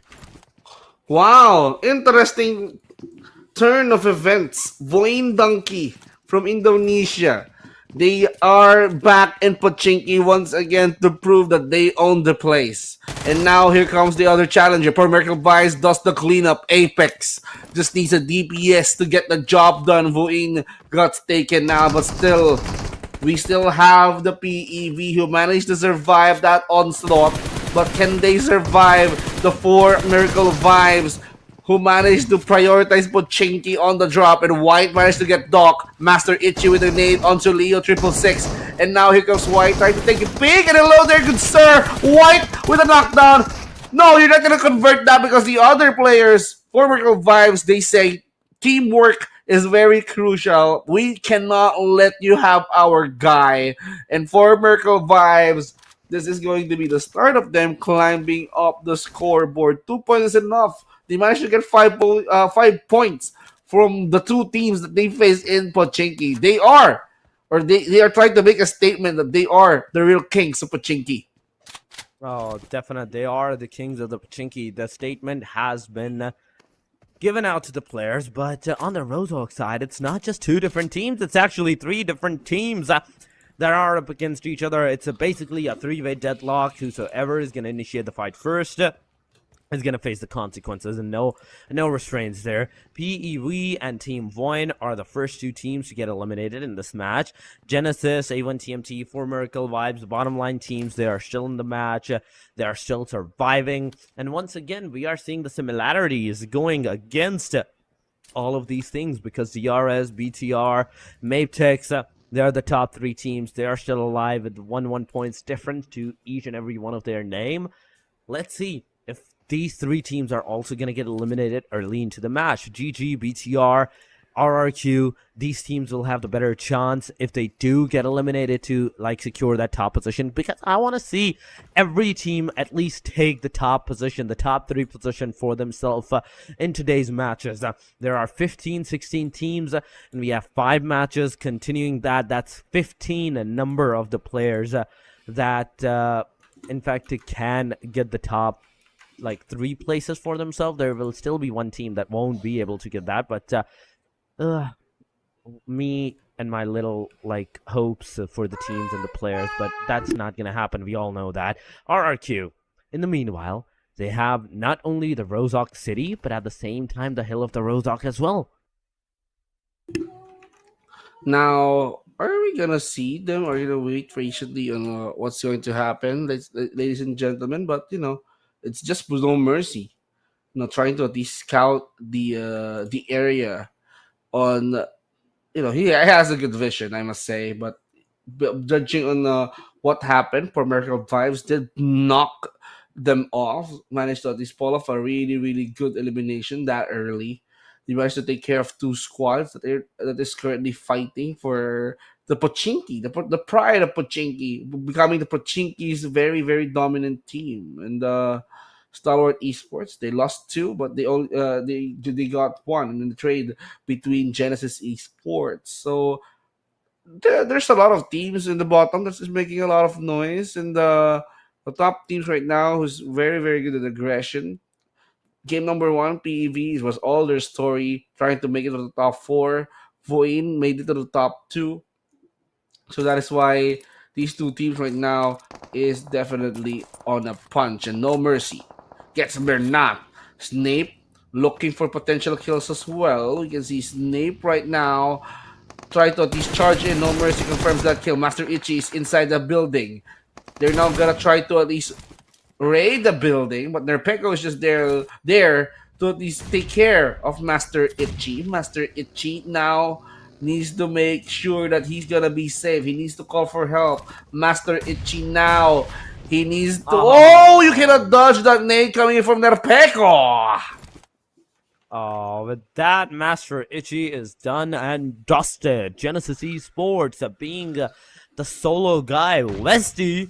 It's up to him to take the fight on the Rozok side, but no, before this guy can get eliminated, Stalwart Esports takes the lead out of this match with the one elimination that they have for themselves. Genesis Esports still have the 2 elimination, then they can still like try to take out at least 1 or 2 players of the team RRQ in this complete scenario. All Vesti has to do is not make a single move, just stay, just not even breathe at this point, and let the player look around and not give like your location to them, not give the chance for them to push on you. But that's exactly what they're doing. The Vesti has given out his location with the grenades, with the throwables, and now he's gonna face the consequences. He's gonna face the consequences of the push, but Vesti is not gonna get down easily. He's gonna take 1 down instantly. He gets confirmed as well. Genesis Esports 3 elimination in this match.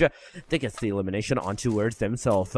With this, another team, top 4 teams, the 4 teams early into the match or before even the first stage closes up, has been done and dusted, eliminated. We are down to the number of 12 total teams into this match with 47 players alive.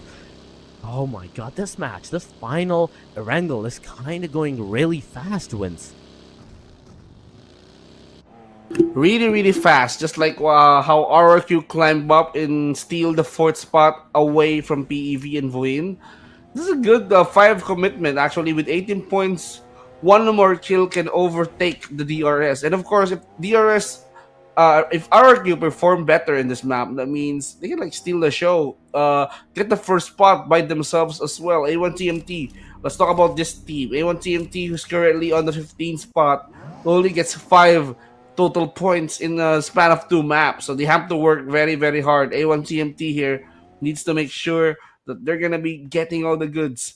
They need to get all the kills. 5 kills isn't enough to at least make sure that you qualified for the grand finals. And Doc gets Jimmy OP from the side of the YOODO Alliance, and the YOODO Alliance needs to at least counterattack to that, and Apex confirms Jimmy. We can see for Medical Vibes here right now, tries to at least make a party. Now, YOODO Alliance is crumbling to pieces with Leon's taking the fall. Oleo chose the easier route, and that is to bail out together with Klook. Let's see how Adi Klook here is going to survive, because all eyes on for Medical Vibes here, even Doc here.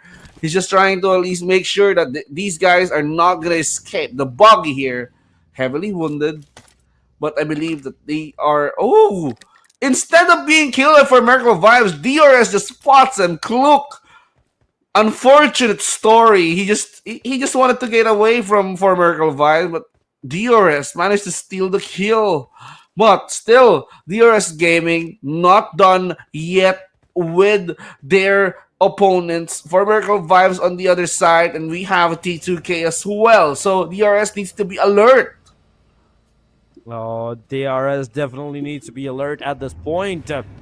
Even though now with this 1 elimination to their name, they have basically taken the same lead as the team BTR and the team Apex as well. But the 1 more elimination can be detrimental for the players. XMPL takes 1 down. For Miracle Vibes has lost another one of their player. Refus is trying to come in close with the car, with the vehicle, but so is the team DRS. They are coming in close. Giante gets Apexes down as well. That's another elimination. The knockdown has been confirmed.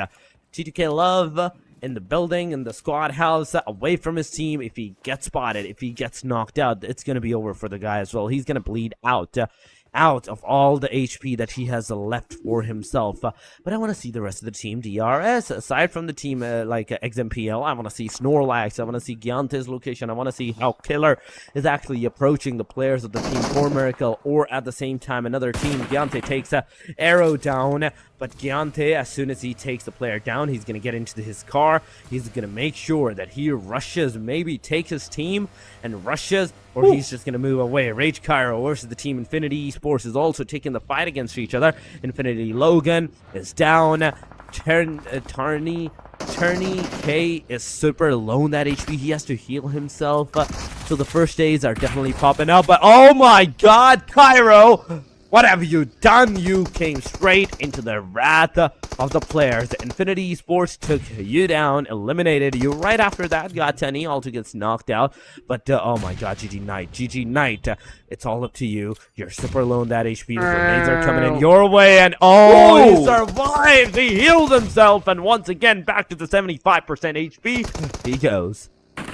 Now we can see Knight with his health being regained. Infinity Esports, they have to watch out. Husaifa gets a Logan, and now here comes the start. 888 here, watching his area. The push coming in from Guts and Glory, forcing 888 to come out. Now hiding towards the bush, goes towards the other house, the other building. Is gonna make sure that he's safe, but he needs to heal up. One med kit. He needs to buy time. They just switch places, but the zone is now here on his position. Guts and Glory now going in for the push. Where is 888?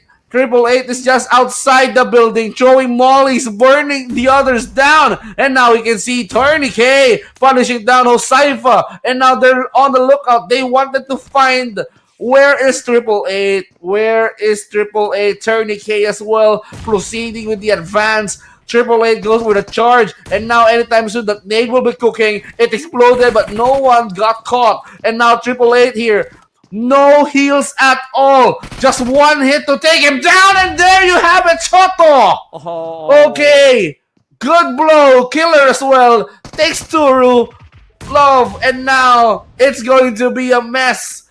Guts and Glory has been taken out, surprisingly, in this turn of events because God Tony is just there. Oh my god, Infinity Esports, you beast. Taking the team Guts and Glory down just like that with the 2 casualties to your own name as well. Now, it's 36 total players with 11 teams alive right now for the team. But how fast can the team Infinity Esports get inside of that circle? Because the stage 4 is about to be made. 3 seconds, 2 seconds, the damage is going to be intense. But the new update brings you something new and interesting of the players. Like Tenrike, he has the ability to heal himself with the bandages. Tenny also healing himself. But look at the damage. Look at the splash damage that we are seeing by these players at this time. Yeah, look at how focused I am. But anyways, look at the focus our players are right now on the hunt to get that chicken dinner. Gatuni and Tourniquet surviving the onslaught, and now this is their story to tell. They're looking for more. Aero with that knockout, thanks to the UMP on hand. And let's talk about Bigetron. This is the next gen. Luxy is now trying to at least pilot this team to success. For Merkel Vibes here, waiting for the other teams to come close. But they spot T2K. Rules is going to be the target, but not enough to knock him down. I believe so. No. Sanchir managed to get one player from our queue. Sanchir as well confirms that kill. No mercy indeed. Was taken out. Rules managed to get Tourniquet. Now it's up to Godtuni. Here comes A1 TMT with a lot of nades on hand. Godtuni, are you gonna survive? Yes, he does. Another throw up a nade. It's gonna go through the window, but is he gonna take the fall? Still, Rowdy on the other hand, he's trying to at least cover. Use this wall as a cover. YU gets godless. And now we can see Hitman trying to jump from house to house. Deathstorm positioning towards the side of T2K, aims and shoots. Igneous was forced to crouch because he received that damage. Now we can see Deathstorm trying to at least keep his eye not only on one target but multiple targets at the same time. And Nifo gets fired from the IHC. Right now, it's getting messy because how many teams are inside this place. Infinity, Godtuni still trying to fight for his life. Hexus deals with Rowdy at this rate, and Sinister is just trying to peek towards the window. Godtuni hiding in the restroom. He's just letting the storm pass. He is definitely letting the storm pass, but Snorlax trying to take down the Team BTR's player. Look at Woxie's HP. He is super low, but grenades, the throwables are being traded upon. Gante is knocked out. It's all up to Snorlax. It's all up to this single guy, but oh my god, the grenade has made its trajectory. Snorlax has taken the player down. Can he get another one down? Because Luxie's on the right side. He's still kicking up the grenades. 1 second, 2 seconds, and the grenade goes kaboom. No casualties on anybody. Snorlax, you have to like be super careful on what you're gonna do, because as soon as you're gonna show your face to the team DRS as the Luxie, you're gonna be evaluated. You're gonna be out of this match. BTR takes the lead. Luxie gets that elimination, nail in the coffin. 4 eliminations to the name of the Team BTR without a single casualty. 22 meters outside the circle. They need to move in. They need to get in circle as soon as possible. But can they? Can they? The answer is yes. 4 seconds before another circle stage comes in. They have the cars, they have the transport, and the circle is not even that far. Only 50, 60 meters away from them. But, ooh, Hans has spotted on the right side. YOODO Alliance is a single guy. The solo player, that's still alive. But MABETEX is alive in this match. They have 4 eliminations. And oh my god, this is the first casualty that they have received so far. First casualty that they receive, and now MABETEX is dealing with the Bigetron Red Aliens. Right now, Bigetron needs to answer to that. 1 knockdown member, and they already lost 1 life. And Nevo as well, being knocked down. MABETEX here needs to confirm this kill, and here comes the backup. Bigetron now tries to at least heal their fallen teammate, but YU needs to get close. 3 members are there. Jiro just stays in the building just to make sure the supports are there. And that nade, it misses. It went too far towards the target. Jiro here will be trying to take some soda just to make sure that the focus is just there. Soxy being knocked down. Satar trading and Nifo at the same time. And we can see Genfos attracting attention. Goes out just in time before he got knocked down. And we can see Satar now trying to hide in plain sight. Genfos is burning because of the push. Now being taken care of by Sanchir. And now Sanchir here. Will he convert Genfos? YU gets the nade. Again, Power Saxy knocks him down. You need your twin. You need to call next gen right now at this rate. Woo! Oh my god, but he still managed to take 1 down. MABETEX is coming in close, but the S12K is out of the bullets. He tries, but instantly fails because Sanchir gets styles down. It's over for the guy. MABETEX takes the lead. 7 eliminations to their name, but the 3-man still standing for MERICAL vibes. Oh my god, Reaper! No, that's a car knockdown right there, but at the same time, for MERICAL vibes, the 8 eliminations to their name gets eliminated on the hashtag number 9. We are down to the top 8 teams. Woxie trying to get his car into the cover side. YOODO Alliance in the backside can also shoot at this car and the player at the same time.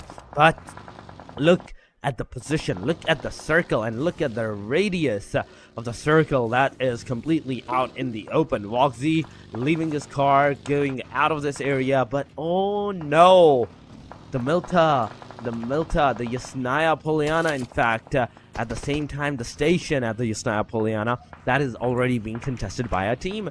And from this pace, and from this location, they have to be super careful on who they're going to be spotting on the player, because this is the only stage that they're going to have. This is the only compartment in the circle that they're going to have for themselves. As soon as the stage 6 radius is going to be made, oh, it's going to be hell for everybody. BTR, NG, there's MABETEX, there's RRQ, Infinity, T2K, YOODO Alliance, but look at the kill feed. T2K versus Team IHC. The fight has actually started. The engagement has actually begun. Infinity got Tunny trying to take down the Team RRQ's player, but nothing connectivity of any kind of sorts has happened so far. Everybody of all of these 8 teams are kind of trying to stay into the safer side. They don't want to over-aggress on anyone. They know the risk. They know what they're up against, and they want to make sure that whatever they do, that does not affect the location, that do not leave their position completely out in the open for the windows, for the chances of other teams to rush upon the players. And that's exactly what I want to see. That's exactly what I want to see, because I want to see the stage 6, the stage 7 being made, and all the teams, all the 8 teams still alive in this match. And because that's when the complete intensity of this match will be seen. And right now, the full intensity shows here right now. YOODO Alliance taking care of the next gen. BIGETRON now as well successfully eliminating YOODO Alliance at this rate. They only got one elimination, but we can see God Tony tries to play with the DBS on hand. A1 TNT here takes the final blow thanks to the UMP that he has right now. The Infinity, they managed to get 4 elimination, but MABETEX here wants to continue their story, 8 eliminations and counting, but the BIGETRON is just way behind them. But this is going to be a 2 versus 3 situation if ever that they clash up against each other. There's still challengers out in the open. We have T2K, we have IHC, and we've got A1 TNT. This is looking good for A1 TNT if they wanted to at least climb up here on the ranking, the scoreboard. You don't want to be stuck on the 15th spot. You need to overtake the other teams. You are not contented with only 1 point only on your point here in the Erangel, the final Erangel map of the night. But Luxy, he's gonna throw in some smoke just to at least conceal himself. Alright, you got taken out. We're down to final 5. So this means more points, more opportunities for them. Other teams may shine. Or is this going to be a back-to-back chicken dinner for the side of MABETEX? And MABETEX, I believe that they won't let the others enjoy what the chicken tastes like. They wanted to get that chicken dinner again in order for them to establish their day 1 dominance here in the league stage. Well, they definitely want to establish their dominance into the first day of the games. But BTR, MABETEX, T2K, A1 TMT, IC, we can still not say anything about these teams. Who's going to get the win of a chicken dinner? But BTR, oh my god. NG, I don't think that you're going to be able to be a part of that win of a chicken dinner in this match, especially because the last solo player and everything on him, that isn't suiting well at this time. But I'd see Rogue not making any kind of move, basically mainly because he doesn't have any kind of helmet or the vest. As soon as even a single bullet is going to get attached on this guy, it's going to be over for him. 5 total players, yes, 5 total teams in fact, with 11 total players are in the match, and they are making sure that every position that they have secured for themselves when nobody else is actually coming in close to them. But oh no, IHC, you have to watch out for the bigger threat that's in the backside. That is on the backside of you guys, and that is MABETEX. And nonetheless, they are looking at the T2K, and T2K alongside Team BTR. They can spot Team BTR, they can spot the team, I'd say A1 TMT as well. So all they have to do is play really calm, really composed, but at the same time get the circle for themselves as well. And now we can see the MABETEX here pulling up the patience play. But right now, Sanchir eyeing towards the A1 TMT. They wanted to deny the story that A1 TMT wants to establish. They just wanted to climb up the scoreboard. And MABETEX here is looking for ways to expand their points, their lead. Right now, while Demo and Rogue, they need to talk about things. They need to regroup. And Rules right now will be taking the airdrop all by himself. He bails out, goes back into hiding. Look, see here, how many utilities does he have? He's gonna consume all smokes that he has right now. He's gonna rely on those frag grenades if ever, and he's gonna spray. Tries to at least go from another position to another just to make sure that he gets the better view. It's up to Luxy. He's the only player left for the next generations of BIGETRON, and now he managed to at least nail them down with the accuracy, but not enough to take a knockdown. And T2K has become the target. Demo gets Death Storm, knocks him into place, but Luxy was forced to use that healing kit. Now, T2K, they need to react because all sides are now being pressured. Rogue gets YUIHE was taken out as well. Luxy just doing all the work in the back line. And now Rules. It's all up to Rules and Igneous just to make the play because Luxy, he's just getting close. Hitman managed to knock down Jiro. A1 TMT with 1 knockdown member together with MABETEX. The 4 or probably the 3 complete members here. They managed to at least make sure that the MABETEX numbers are gonna be reduced while Zuxi he got taken out, or probably Luxy was taken out as well in this kind of action. It's all about MABETEX, T2K, and A1 TMT, but MABETEX here is gonna try to do everything they can to secure the chicken dinner. Sancher! He's gonna get close. He wants to convert the kill, but no one's home. No! But that nade coming in from Hitman. Hit it right, Sinister. That's a good call for them. But somehow Sancher gets Deathstorm. And now it's all up to Hitman to face up against Sancher. T2K can now go out to celebrate. Now this is going to be crucial because Hitman, he managed to get rules. One versus one situation, Torix. This man is actually onto something. Back to back, he's getting all those eliminations. Just look at that. Every other team was having more players than the Team A1 TMT, but Hitman says otherwise. He had other plans for everybody else, making all the fights a 1 versus 1 versus 1. It is MABETEX in a solo. It is T2K in a duo tussle, trying to figure out whether they're going to stay a duo or a solo. And there we go. They're going to stay a duo. A1 TMT, the third team to execute all the fires, all the damage on everybody. They're also a solo player as well. So it's up to Hitman from this point onward to find out the players, take them down. He has spotted the T2K second last player, in fact, or YOODO. He has been spotted, the damage has been done, the tap fires is gonna make sure the shot works for this guy. It's over. It is basically a 1v1 from this point onward. Team MABETEX is actually going to the T2K side, but he has been spotted by the Team A1 TMT. The grenades are coming his way. It's being cooked. It's being thrown. The car is gonna go flying out of the window, but at the same time, on the backside, Sancher has taken the fight with Ingenious. The damage has been dealt. It's so much damage. Ingenious has to get into the cover. Sancher doesn't even have any kind of throwables anymore, so he has to resort to the close range gunfight. He has to resort to the fight of the guns as well. But Hitman not coming slow. He lost.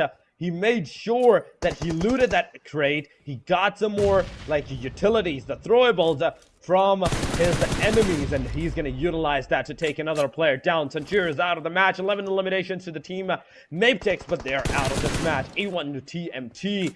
This man has the potential to take out the single-handedly winner chicken dinner from all the different teams that were up against him at this point. It was a top 5, and this guy single-handedly managed to make it a 1v1 in a 2 different team scenario. T2K, A1 TMT, who's going to have the first shot against each other is going to be determined the winner at this point. Ingenious, he has the knife in his hand, but Sancher alongside Hitman, in fact, Ingenious and Hitman, they have the grenades.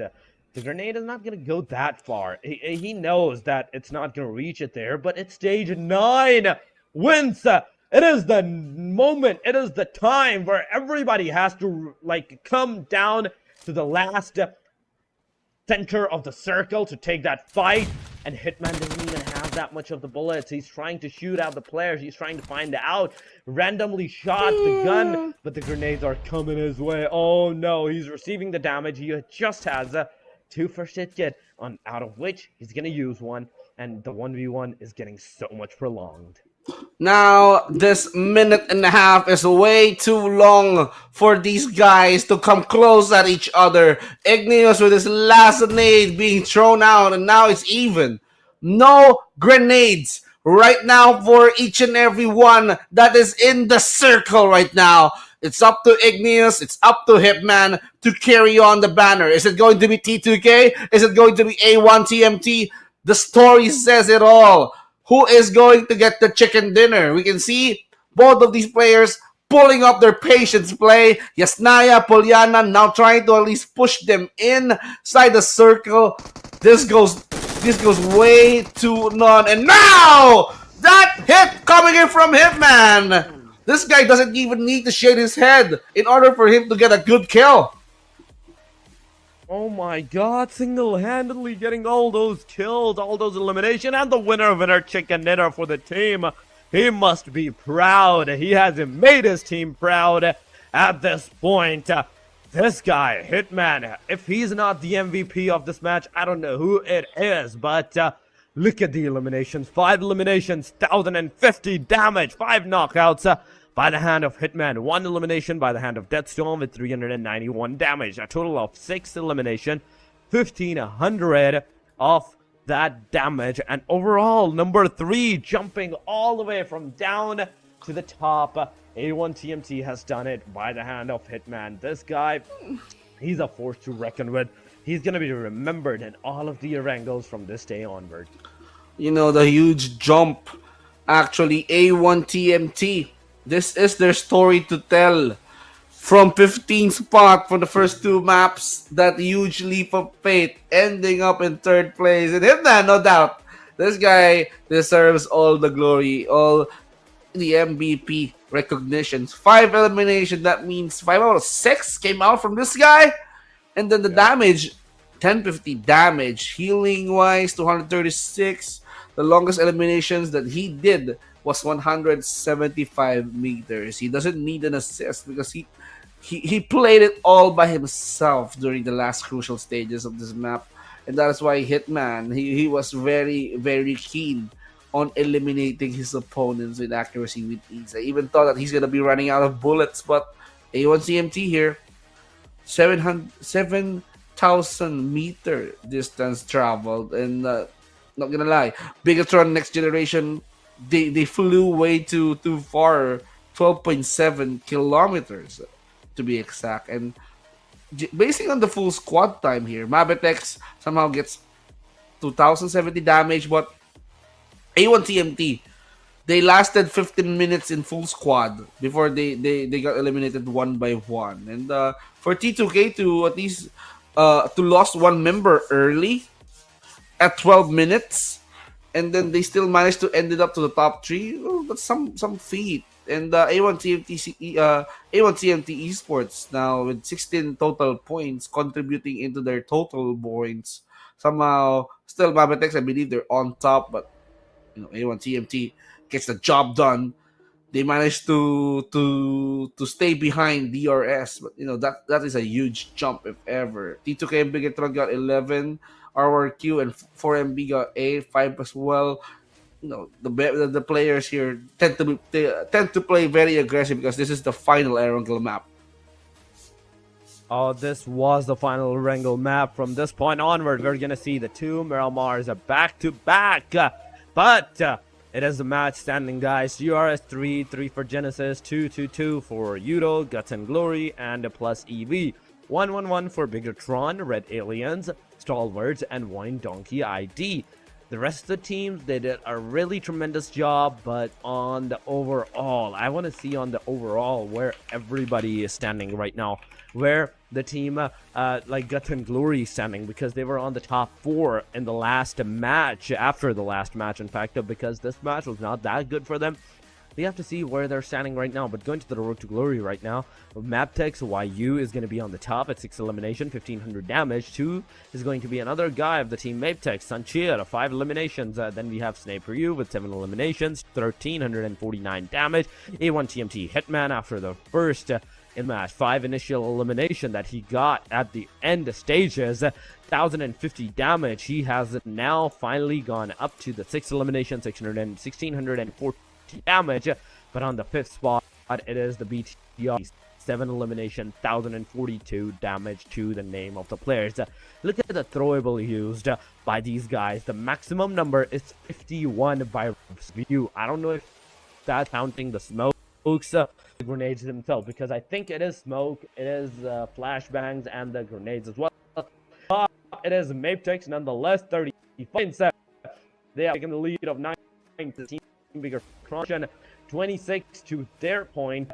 That is, but A1 TMT with a winner with a chicken dinner. Oh my god, that's a huge jump. Even DRS is right behind them from this point onward. And of course, T2K as well, ending up in 2nd place. They managed to get close to A1 TMT. You know, this map, this final Erangel map, managed to at least dictate the shakeups. There's a lot of 21s, actually. 4 21s from A1, DRS, T2K, and RRQ. These are the other teams. 16 as well, the Infinity PLUSEV. VOIN Donkey 15, IHC Esports, and YOODO Alliance 12. 4MB and STALWART 10. And of course, Genesis Esports has some catching up to do. 4 points in total for the 3 maps. And I believe This is not the final form yet. We're gonna be seeing a lot of upsets. We're gonna be seeing a lot of surprise comebacks on the on the following days, I suppose, or probably on this Miramar map alone. We're gonna be seeing a lot of reaction to the players. We're definitely going to see a lot of comebacks, and at the same time, a lot of actions by the players as well. I totally agree on that. But for that, I really want to ask what the teams have in mind for themselves, because it's after the Erangel maps that for the first time in the league stage that they're going to be going up against each other. A group change is going to be occurring from this point onward. I have to say it is B versus C that we are going to spot, we are going to see from this point onward in the Miramar. So it means some teams will have their first matches to be played, some teams will have like different teams to play up against, and that is one thing that we have to find out. But we are going on a short break, guys. Do not go anywhere. Stay here, stay connected. We will be right back.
Game देखने का इतना load तो करना router download 7 crore gamers and streamers are on Router. Where are you? So 1v1 between him and Ninja Boy. क्या एक और knock देखने को मिलेगा?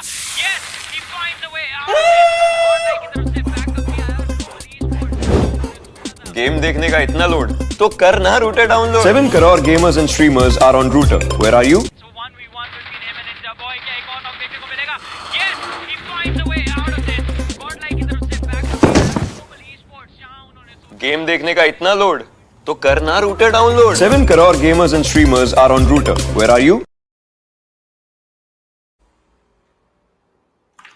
The Erangels are now done. We are now heading towards the Miramar. That means more competitive action here on the PUBG Mobile Gamers Grand Rumble. This has been the day number 1 of the league stage. It has been Vinci and Torix.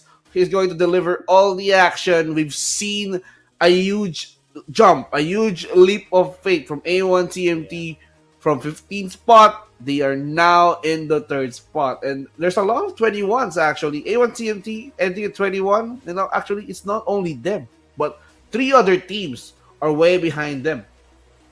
They are definitely, and the top spots, they're constantly being contested by like all of the teams. There is not a breather space for the team to like take a little short break. They're not performing. It's good for them. No, every match, every game is an intense moment. And soon, guys, we will be heading to the match number 4 of the day, the second last match of the day number 1 of the league stage. We are waiting for that. But any predictions about the teams for the Miramar events? That is what I want to ask. Any predictions? There are some based on my experience, there are some teams that definitely shine in the Miramar map. They might play passive, they might not play well in Erangel, but Miramar is their map. You know, they're much more experts when it comes to a longer phase gameplay. You need to at least have that resiliency. Right now, you have to make sure that they know where the vehicles are. They have to place themselves in a really good spot. Make sure that they're inside the circle, because it's really hard for the Miramar to play a lot of open areas, a lot of a wide range of map. So my thoughts about this. Oh, welcome the other teams. Actually, this is a new mix of teams. Yes. Miramar here introducing HORAA, of course, Leo 52. YANGON, Galacticos, PIGMY, Alter Ego, and Sem9. So, okay, my thoughts are gonna be changed totally. So, if I'm gonna be choosing who's gonna be dominating, my money is gonna be on Sem9, since this is going to be their first game, and I believe that they know how to deal with the Miramar map. And the other team that I'm gonna be choosing is going to be Alter Ego. So, let's see how the other teams play out. We have to see how the other teams are actually going to play out, but for now, the circle has gone to the northeastern side, near the El Azhar, the Cruzdo Valley, all of those areas. We're seeing a lot of contestation on the western side, like in the nearby area of the Monte Nuevo, maybe mainly because some teams want to go towards the El Pozo, but they're not going to be able to go there unless they find some vehicles, they find some cars for themselves, and then they take the rotation. Sem9 is also doing the same. They're going to the Monte Nuevo right now, but near the graveyard area, we are seeing the PGMY near another team that might initiate a fight as well. Sem9 is also going for the fight as well as we head towards the area of the Monte Nuevo. The fight is about to begin. The fight is about to start. ME95 slowly and steadily going forward with that M16A4 in the hand. Can he get the player down or not? M9 Dep, in fact, let's see, together with a shotgun equipped. I had seen the front line, if he's going to be able to bring someone down or not, but Rowe gets Brian down. It is Brian down, and the first one down, but oh my god, a single grenade. Oh my goodness, Brian, you do get taken down, but you are not down without any reason. You took 2 down before you the other team could actually do anything. But now, from this point onwards, M9 is going to be pushing on the players. But instantly, oh no, Hayaba is being knocked over. IHC down to the last man standing. It's all up to Ziol with the 5 shotgun bullets that he has loaded, loaded. He's going to use that 1897, trying to peek fire, trying to peek shot on towards the player. He does connect some shots. He does connect a shot. It is a really good damage, a decent damage on the player name. Just look at the HP. Just look at the 1% HP that the player has. But no, you did the wrong thing. You had to jump down, take the fight. But no, you want to go through the stairs, and that costed the team IHC their own life. Sem9, they're just starting. This is going to be their first map, and they did pop off. Sem9 gets 4 elimination. They managed to annihilate the entire IHC. And now Mafia Ninja from HORAA is now making some noise, and now Charlie as well managed to at least punish Say Cloud from YANGON Galacticos. YANGON Galacticos lost a life already. Now they have to fight with 3. TZ being knocked down. Romibo as well. So it's up to VN. VN needs to make a stand right now. And it's just Charlie. It's just UMP. But, you know, having a break. You know, going towards that fight between Sem9 and IHC Esports.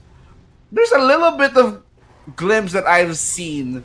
I mean, PEV surprising me with that kill, or actually that with the knockdown. No? So it's just this boy who likes to do it melee. He wants to stab someone.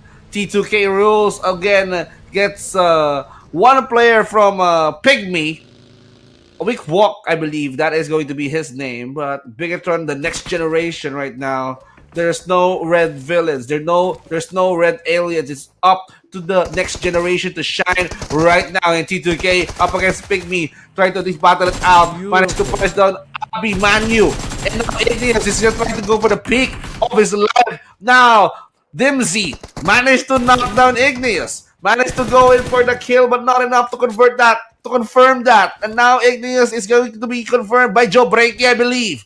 Joe Brenke gets close. We can see Suyog here trying to throw in some molly just to distract them. Igneous calling for help. He needs Suyog. He's just trying to bait, but now they're being so much careful. Joe Brenke takes the final blow.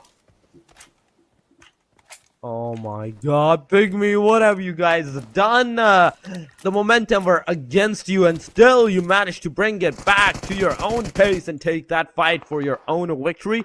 T2K, they're out of the match. Team BIGETRON, next generation, right now near the Team STALWART eSports side in the Picado. It is a clash of the giants once again. BIGETRON versus STALWARTs. It is. The grenades are going up on the top of the building. No one is going to get hurt from that. Honda still, he's waiting. Luxy, he's waiting for the opportunity that might be provided to him if anyone comes on, like, inside of that building. But no one wants to cross.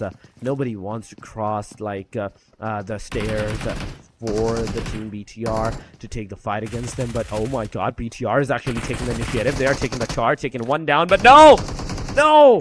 What have you done, Leon? You did not have to look behind to confirm that elimination, and that costed not 1 but 2 down of Team BTR. Luxy has been confirmed.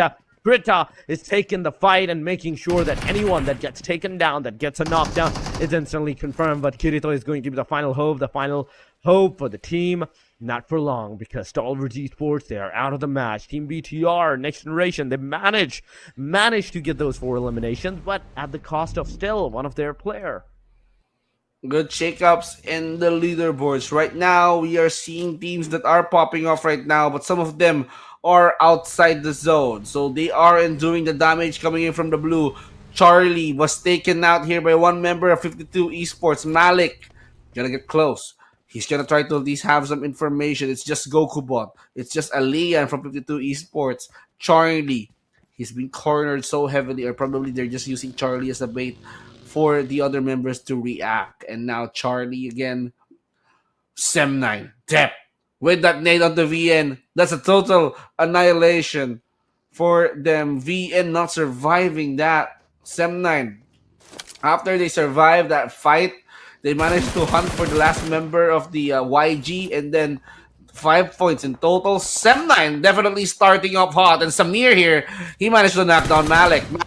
He just wants to help his friend. Here comes Sky once again. Alian is there in the vicinity. Not looking good for PTU Esports. And now we can see HORAA as well, trying to at least circle around the area. Sky is just gonna get the job done. There's no one home. Sky is just hiding towards the tree. Ring around the posy. But right now, peak of his life managed to knock down Alian, but there is a cover.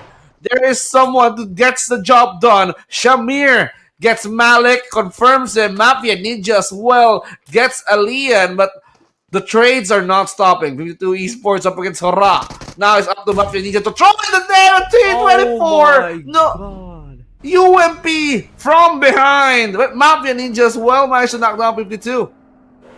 Oh my god, that was a beautiful trade-off. 52 versus the HORAA. Oh my goodness, that was amazing. T24 still managed to get the nail in the coffin on the players before getting the knockdown on himself. It is a great start for the Team 52 Esports right now at this point. 7 eliminations to their name, 3 man still standing, and they have to now, from this point onward, make their way inside of that circle as soon as possible. But oh my god, Winston, what is this circle? What is this monstrosity? Impala La Bendita is the only area in the land. The rest of the area on the eastern side, it is water. It is complete water. And that radius, oh my god, it is such a big circle. And in a single jiffy, the circle's radius is like, nope, I'm this small. I'm this small indeed. And, you know, he's just hearing me complain all the time. When you're talking about Miramar, it's all about the open. It's all about having to rotate too far. It's all about the landy sands. You know, it's all about the sandy lands of Miramar being exposed, nowhere to hide. Okay, let's just try to chill a bit. Let's just put some water on it. Let's put some flavor on it. Some of the teams here that played for the first time tonight is just popping up. Props to Sem9 for getting 5 elimination, and we can see Leo Esports again dealing up against the Alter Ego. So Alter Ego Aries now on the scene. Right now, Leo Esports needs to at least get close as well, but I believe that this is not going to be their priority. Safety is going to be their priority while considering that they're going to be one step ahead up against Alter Ego. Let's not forget, Alter Ego is one of the hottest teams in Southeast Asia right now, especially Indonesia. They might fall short in the Super League, but you know, Alter Ego, especially Rosemary, this guy even plays in local LAN tournament even though when he's sick. And he's doing all those frags by his team. He is. And I'd say that is a good thing that he's trying to get the initial frags, all those frags for his team by himself. Going solo against the player, it is a good thing. But how you're going against the team, that is the bigger question. Because if you're not like really careful around the area, then that means you're just waiting out to be eliminated by someone at the free kill. But there we go, another circle shift has gone to the eastern corners. Impala is the dead center right now, and there's only Team Alter Egos that I'm seeing there. But Sem9 gets the confirmation onto themselves. I think that's T2K. Oh no, it is Guts and Glory that got the elimination for themselves. 1-1-1 for each 4 players. They got that eliminations to their name. But Alter Ego, Team Leo, PGMY, 52 Esports, they are right now struggling a little bit on towards the bottom line sides. VOIN, PE Finny, Team GG, they need to do something to get on the top of the chart as well if they want like those top position for themselves. Going on to the Team VOIN, we are seeing the Team VOIN Donkey ID trying to spot out the players, spot out the cars that the players are actually utilizing, and break it down.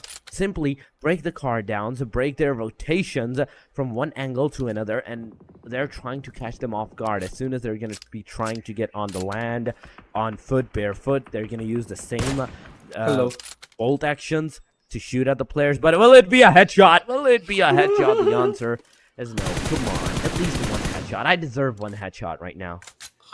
Yeah, you know, Grange Caro is just being so elusive. His feet he's just trying to at least make sure that he evades all the bullets. He's just overthinking, but he's right. His hunch is right. He's being targeted by Zeta, VOIN Donkey, not keeping their eyes out on his position, his final spot. But Joe Brenke here receiving damage from behind. That's Bobo Ho coming in from VOIN Donkey. If I can remember correctly, Bobo Ho came from Morph GPX, and right now he's representing VOIN Donkeys as of the moment. Right now, we can see Zeta here eyeing towards Pigmy, and Pigmy together with Dimsy, Abimayu, and Joe Brenke.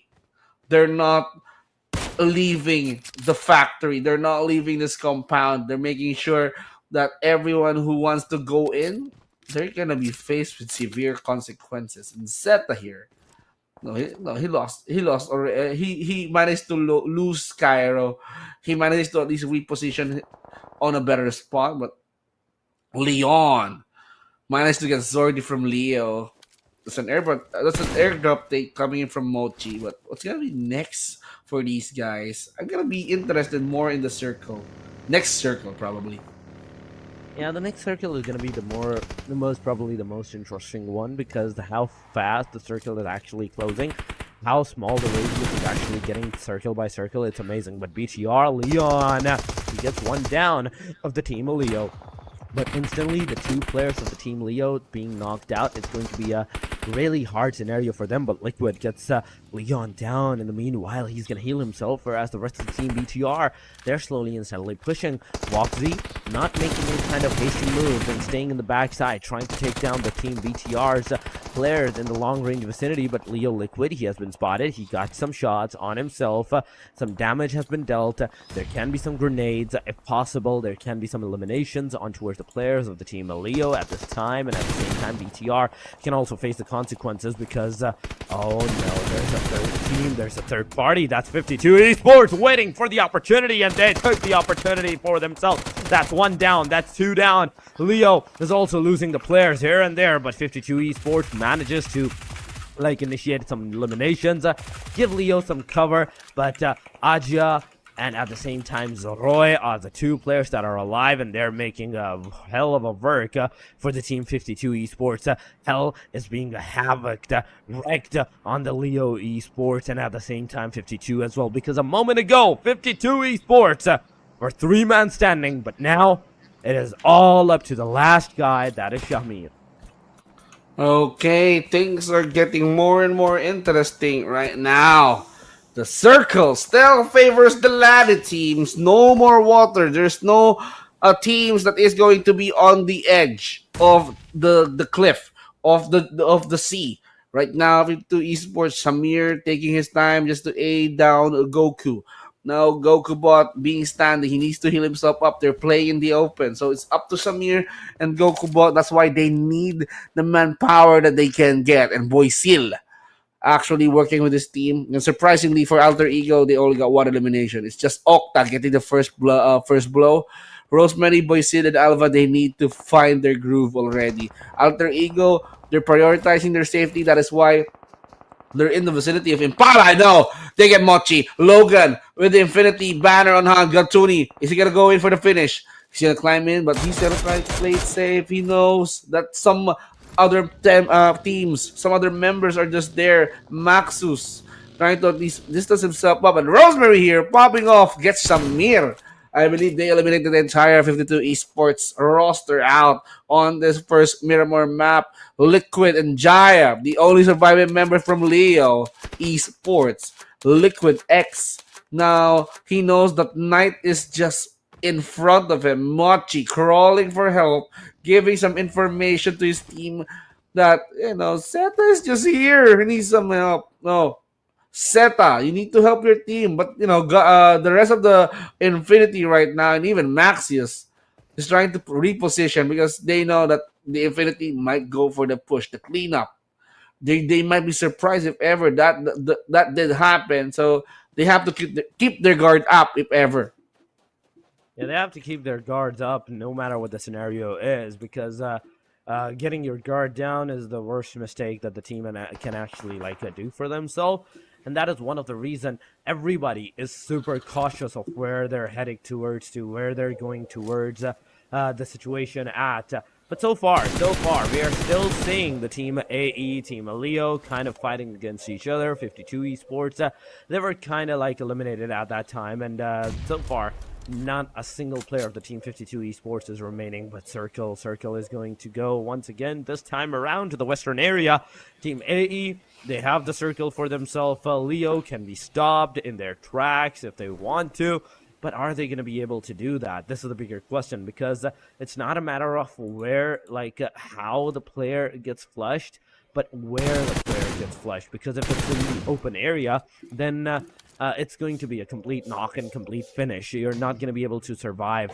But if you're knocked into a corner, into a safer side, then there is still a hope for that team to get their revival done, to get the player back onto their feet and take the fight once again into the next stages.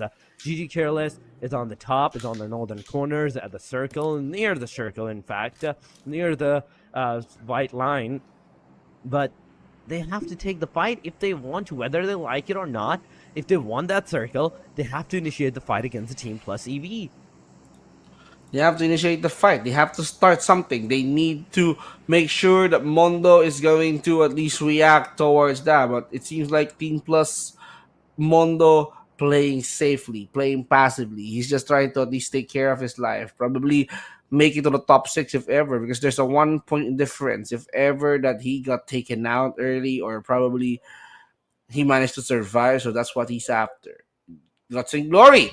Ooh, I believe they're going to be prioritizing on the other teams as well, because we're talking about 22 players still.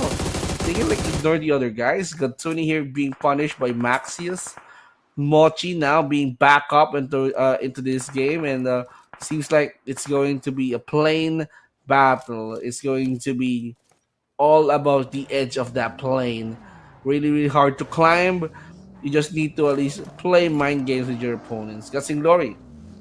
Careless, Choto, Knight, and Cairo is all their alter ego, not letting their guard down. Alter ego still playing so safely. So 4 teams actually is still complete. So the entire squad is up. Pygmy lost 1 member. Leo lost 2 already.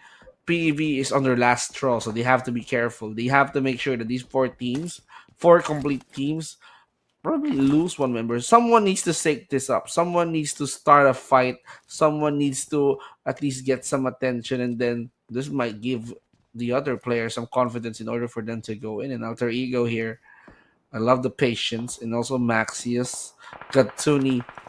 You know, the patience doesn't work like that. He says that I'm not gonna be contented. Not unless I find the final kill. Yeah, he definitely needs some more eliminations to his name before he gets eliminated himself, and that is one of the reasons he's not moving away from all of the places that he is. But oh my God, Zeta! He has the arm, and he made sure with that arm he gets a headshot connected. Oh my God, I wanted to see that headshot being connected, but we couldn't, guys. And that's okay. That's okay. Still, there is the possibilities of more headshots maybe coming over in this area. Infinity, he's waiting for the team of the LVD, in fact, to over-aggress in this area, because Infinity Esports, they so far have not given a single sound. And if Team VD comes there, they're not going to be expecting the fight that is about to come towards their side. Maxis, once again, looking at the team GG side. Knight is there. Cairo is there alongside the rest of the team is there. But is there going to be another headshot? Is there going to be another AWM headshot or not? Maxis using that AUG for his hand. Once again with a 3-4 time scope, in fact, for the longer range. I don't even know why people even still use AUG, because the only thing good about it is the long range crowd control. The rest of the things for AUG, close range, mid range, it's all kind of clunky.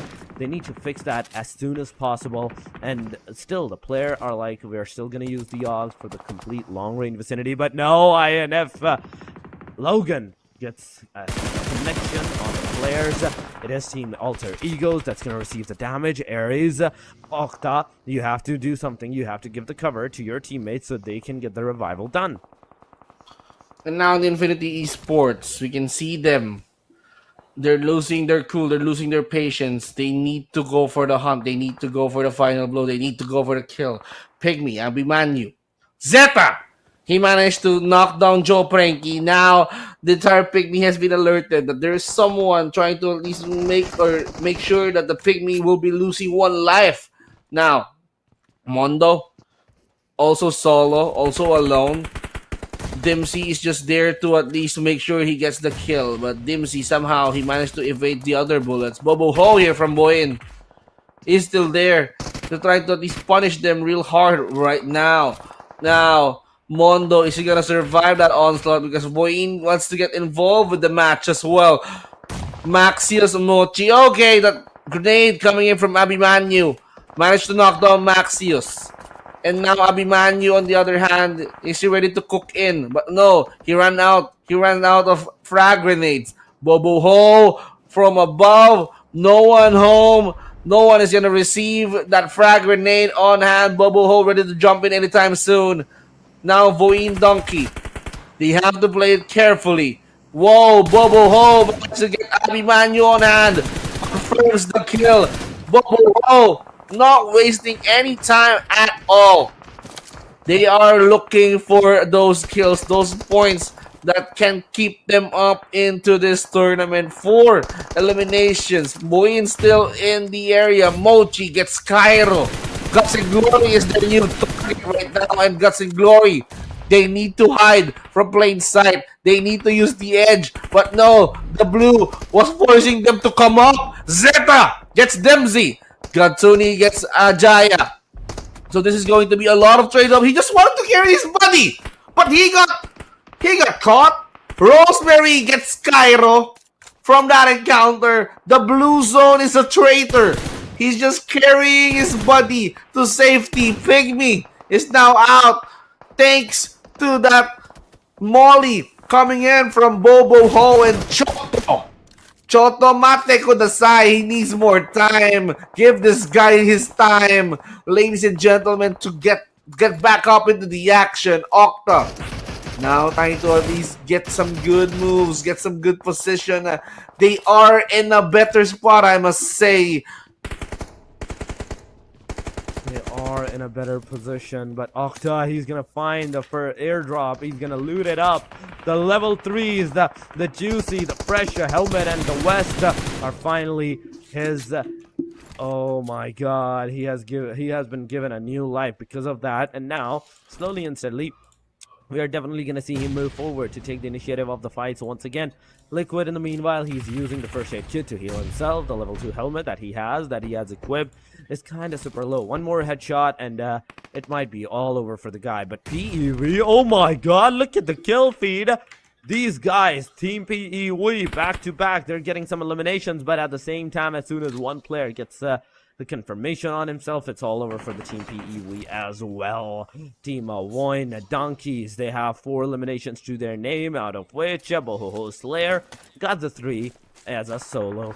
He has 3 eliminations out of the 4 eliminations that the team has. Slowly and steadily, they have the circle, but the next circle is not going to be into their favor. They have to remember this, because circle is a nobody's. Circle is not for anyone. The circle does what it wants to do, and the rest of the teams, the rest of the players, everybody has to follow, has to do the bidding of the circle. Maxus waiting for the opportunity, waiting for the circle to once again, I think, be formed, because in 12 seconds it's about to be formed, but a grenade coming in. Oh no! Ajaya gets taken down. It's all up to Liquid. Liquid has to go for the revival, but INF, Infinity Esports, they are throwing the grenades here and there, back to back.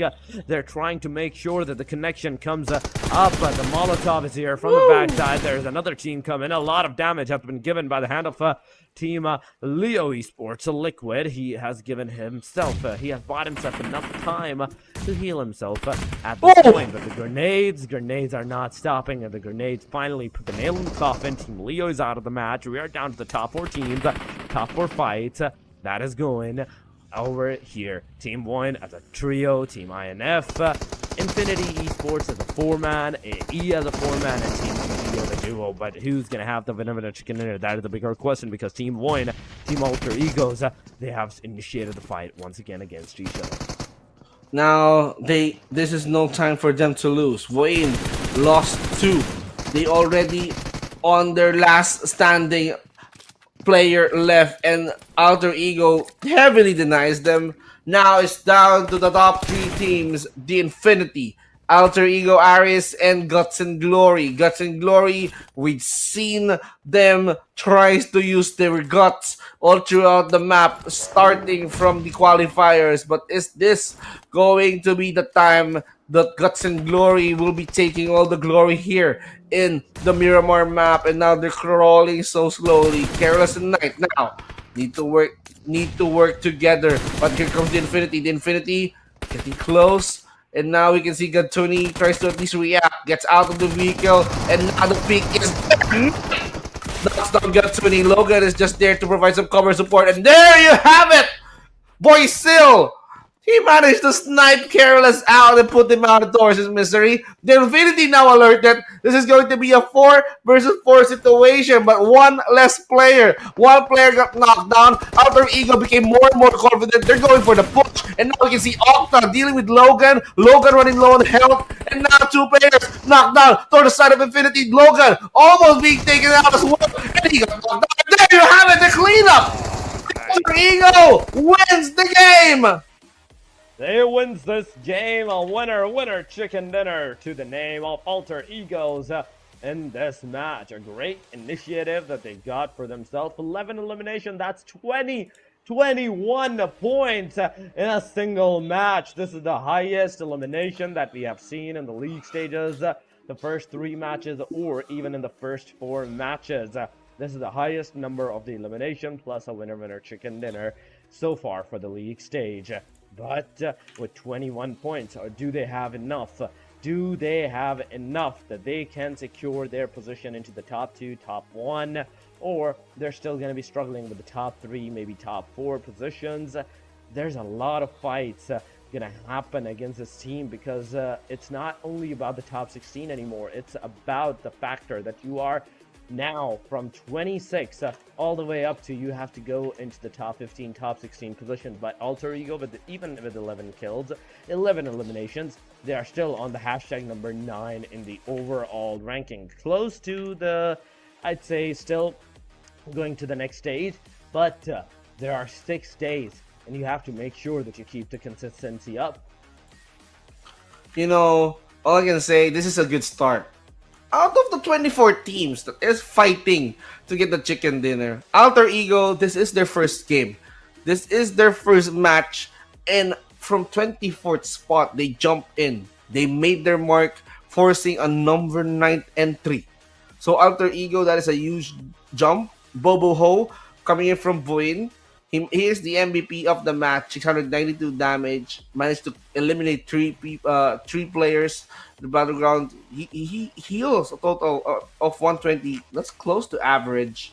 Longest elimination distance is 35 meters. So Bobo Ho, his contribution from for VOIN Donkey, it was a really good call for VOIN to have this guy on board for their team. And teams to watch: Alter Ego, 720 damage, the highest on the entire Miramar map. The distance they travel, not that far, 9.5 kilometers, compared to how Infinity traveled the entire map, 14.5 kilometers. That's way too far. And the full squad time, they lasted actually complete all through up until the very end, 27 minutes and 19 seconds. And the Infinity, props to them, because they lost their first player at 27 minutes, 9 seconds before the game ends, you know. But Alter Ego became more and more confident to go for the push. Alter Ego strikes. Alter Ego went in for the kill, and match standing shows that Alter Ego, they're the top team in Miramar, 21 total points, followed by Guts and Glory. You see the difference? 21, and then we have here 10 points. That's an 11-point difference. Guts and Glory 10, the Infinity 9, 52 Esports 9 as well, VOIN Donkey 8, Leo and Bigetron Next Gen 6, and PIGMY team got 5 points. And I even thought that there's a lot of points being produced, but I was wrong. It was Alter Ego who topped this game. Yeah, Alter Ego definitely topped this game with a lot of good elimination points and the winner chicken dinner on top of that. But you cannot forget about the Guts and Glory. Even though they are on the second position, they got eliminated at the hashtag number 3. 5 points for the position that they got. Infinity Esports is on the second position that they got eliminated at, but still on the third on the chart of this match. Going to the second page, we are seeing the team Sem9, HORAA, PLUSEV with 5-4-3 respective points, 1-1 for the Stalwarts and T2K, 0 for Yangon and the team IHC. These are the two teams in the first match of the next group, in fact, that did not manage to secure a single point in this match, mainly because maybe they couldn't like anticipate the positioning, maybe their opponent strategies at that time, because they were so accustomed to the Erangel match strategies that they totally forgot about that the group was changing, and they were just kind of on their pace. They got eliminated at that time. But at the same time, Vince, this is the second last match of today. After this, there's still one more match, and that will determine who's going to stay on the top for the rest of the day. But on the road to glory, we are seeing YU still with the 6th elimination, Sanchir with 5, 7 for Snape, 6 for Hitman, and 6 for Hans CIL. This is going to be an interesting day for us. This is just day number 1, and some of the teams here that played for the first time, they're just trying to introduce themselves. League stage day number 1. Look at how these guys pop. And MABETEX Esports, no doubt, they're still on top. They established 35 total points. BIGETRON Next Gen is way behind them, 32 total points. But there's no doubt about what's going to happen. BIGETRON might overtake MABETEX if they perform so well, because MABETEX is not playing. So BIGETRON Next Gen, they have the high chance of overtaking, as well as Guts and Glory. The Infinity as well here, producing more and more points. So this means the other teams that is not playing, they might get overthrown. And look at how Alter Ego Aris jumps through. They're just behind RRQ, Ryu, who did not even play. BIGETRON Red Alias as well did not even play. PLUSEV tries to at least figure out how they are gonna be producing more and more points as well in this game. IHC Esports and YOODO Alliance is there. STALWART Esports and 4MB. So these are the teams that is going to figure out how are they gonna bounce back. So this is just the second half. We still have the other 8 teams.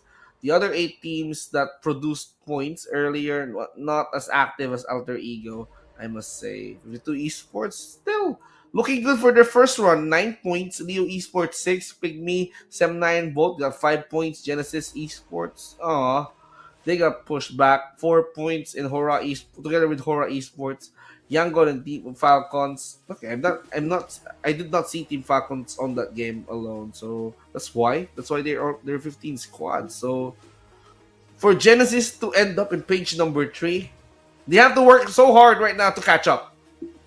They definitely do need to work so hard to catch up, because if you can't catch up from this point onward, oh my god, then it might be difficult for you at the next stages, at the rest of the days as well. So do whatever you want to do from this point onward. You need to make sure that every match that you play, every single match that you play for yourself, you get at least some consistent point. You get at least some consistency in all the matches, and that consistency is what's gonna compile into the victory, compile into the top 3, top 5 maybe positions, because even after the top 6, I think it was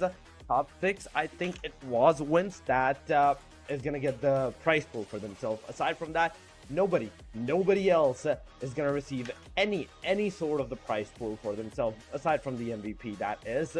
So not a lot of I'd say spaces, not a lot of options to be given out to the teams that you can stay at the 7 and still get the prize pool. No, if you need any digit of the prize pool, you need to be into the top 6. You need to be in the top 6 to make sure that you do that. And not only here in the league stage, you have to qualify first. And before we go over to the last map, we might as well go in for a short break. Ladies and gentlemen, don't go away. Here on the Gamers Grand Rumble, we'll be right back.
Game देखने का इतना load तो करना router download 7 crore gamers and streamers are on Router. Where are you? So 1v1 between him and Ninja Boy. क्या एक और knock देखने को मिलेगा?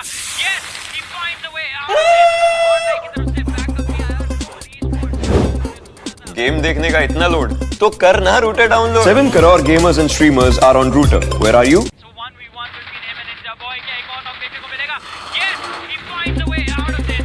और लाइक की तरफ से बैकअप भी आया esports. जहां उन्होंने गेम देखने का इतना लोड तो करना router download 7 crore gamers and streamers are on Router. Where are you? And ladies and gentlemen, we welcome you back here on the PUBG Mobile Gamers Grand Rumble. This is just day number 1, but the action is way too intense. And might as well give you a little recap of what happened earlier in the first Miramar map. It was the introduction of Group C teams that made their way through, and Alter Ego is making a lot of noise. So for that, they ended up in the 9th spot currently, and if they play well, they can like go towards the top 5, top 3, if ever. And there's a lot of shakeups here that might happen. MABETEX isn't playing, so this is the perfect opportunity for the BIGETRON next generation to overtake them and take the first spot. So by the way, this is Vince G and Torix, your buddy here on the caster's desk. What are your thoughts about what's going to happen here in the final Miramar map? If it's the same Miramar, Vince, like the last one, I have to say, oh my god, we're up for a long ride. Because even this match, even this Miramar, remember this, that it was so long. 27 minutes in the total, like 30 minutes of a match means that you're actually going completely till the last stages, 7th stage, 8th stage, even heck 9th stage. And those are the times where like the players, the teams actually go completely like I'd say blindside, like okay, this is enough, this match has gone for enough time, let's end this, let's go for a do and die or not. And that's exactly what we see. But if by any chance in this match we get some early stages fights, I will be super satisfied, because this is the last match of the day. Completely go haywire, teams, go early stages, go clash drops, make sure that you are trying to anticipate where the other team is going to drop there, take the fight and test the gunpowder.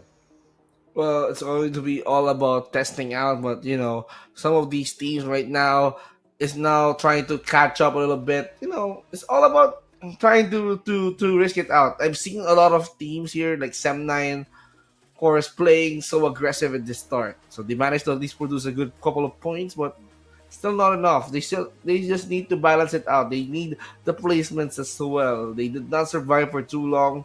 I have put my money on Sem9, but you know, they just fell short because all eyes are just after them, and I believe that they got exhausted after surviving the first set of matches. So they have to at least figure out how are they going to survive if ever that the situation happened again, when they faced with someone once again who is going to leave victorious, or if they left taking or annihilating that squad, how are they going to react with the other squad that is definitely coming for them? So you have to consider a lot of stuff here, Torix. We definitely do need to consider a lot of stuff on which team is actually pushing, which team is actually not, and where the surrounding teams are actually going. These are the main major things that you have to like think about, because if you're not thinking about that, then there is definitely going to be a third party, maybe a fourth party that can actually like push on you and take you down. So make sure whatever you do, whatever the case is, you do not get sidetracked from your path. You stay on the track, you make sure that you get those eliminations. Focus on the singular team that you're like right now spotting at, and that focus is gonna like commit to your performance, get you more eliminations and points. But here we go, guys, the final match for the day number 1 of the league stage is about to begin. The Miramar has taken the flight, and from the crater fields I can see the plane line going all the way near the LSR side. So a northern side favored plane line it is. Plain line is quite interesting. Taylor Park up to Junkyard. This gives more opportunities for the other teams to go or to drop in the northern side of the map. La Cobiera is up for grabs. Torre Ahumada. They can like way go towards Campo Militar if they want to. And this is going to be an interesting take because where that's the other question. Where is the circle going to be? So is it going to be on the northern side of the map? Is it going to be on the bottom side of the map? So for teams that is going towards the other side or the upper side, that means they have to ride long. But Yangon Galacticos not wasting any time. They're duking it all out, but Yangon Galacticos has the head start. They managed to eliminate one. Team Falcons not here yet on this game. 15 teams are now trying to fight for supremacy, starting off with YG up against the PEV. It is the first initial fight that we might see so far, but oh no, pistols! Pistol eliminations are coming into the view, into the kill feed, but Team Stalwart Esports, they're also taking the fight. 2 down for Team Stalwart Esports side as well. But at the same time, have they got any kind of knocks on towards the player? The answer to that question is a big no. They just got a first knock, and at the same time, Scray is going to be the final and only hope for the team. He gets instantly confirmed. It's over for the Team Stalwarts right in this match. 14 teams remaining, but Team BTR, they have lost 2 players knocked out, and not lost, but knocked out is almost the same because there's a third party maybe waiting out for them, but nobody's coming in close. Team YG, Yangon, Galacticos. Can they survive this area against the Team PEV? Now we can see somehow patience is being the opportunity here for YG. They're not letting go. Okay, Boboho managed to get 1 player from Leo, but Ziol here, he just opened the door. Sem9, okay, in a twisted turn of events, they got taken out first. So the other way around, the first map they survived, but this time around they got punished by IHC, I believe. So IHC, they lost, a lot of lives here already. And at the same time, they have to regain their lost health. So, QB, he's just trying to peek in carefully. He knows that there's a movement. PZ, Say Cloud, and VN was there. So, it's up to QB, actually, to at least make sure that he's going to survive that one. Mondo is going to provide some cover fire. VOIN and Leo Esports, their saga continues up in the open. Height, Dami, Zordi, and of course Liquid just there. Ajaya being taken out, and here comes the VOIN donkey. Not riding the donkey anymore, but they rode the vehicle to just get close. Height Dami is going to be the first knockdown for them as well, and Zordi just providing cover support, but he needs to go close. He needs to go near. He needs to make sure that that shot from afar is gonna connect. But they have alerted the entire VOIN donkeys, I believe. So they're just on the hunt for Zordi. They want Zordi out. They need to take him out, not for dinner, but to the lobby. And Zordi managed to at least accomplish that knockdown. And now Zordi has to deal with the other player coming in from the other guys. And now we can see Zordi and VOIN donkeys duking it out. Pulls up a shotgun. 3 bullets left. He needs to reload, but Mochi says that I'm not gonna give you that time. Oh my god, the way he actually took the guy down from the car, it was straight up amazing. But on the other side, there's another fight going. Yangon Galactic versus the Team PLUSEV. They're taking the fight head to head against each other. QB, the Nine Tails, is waiting for the opportunity to present itself to him. And it does. It is a good initiative elimination that he can actually pull off for the team.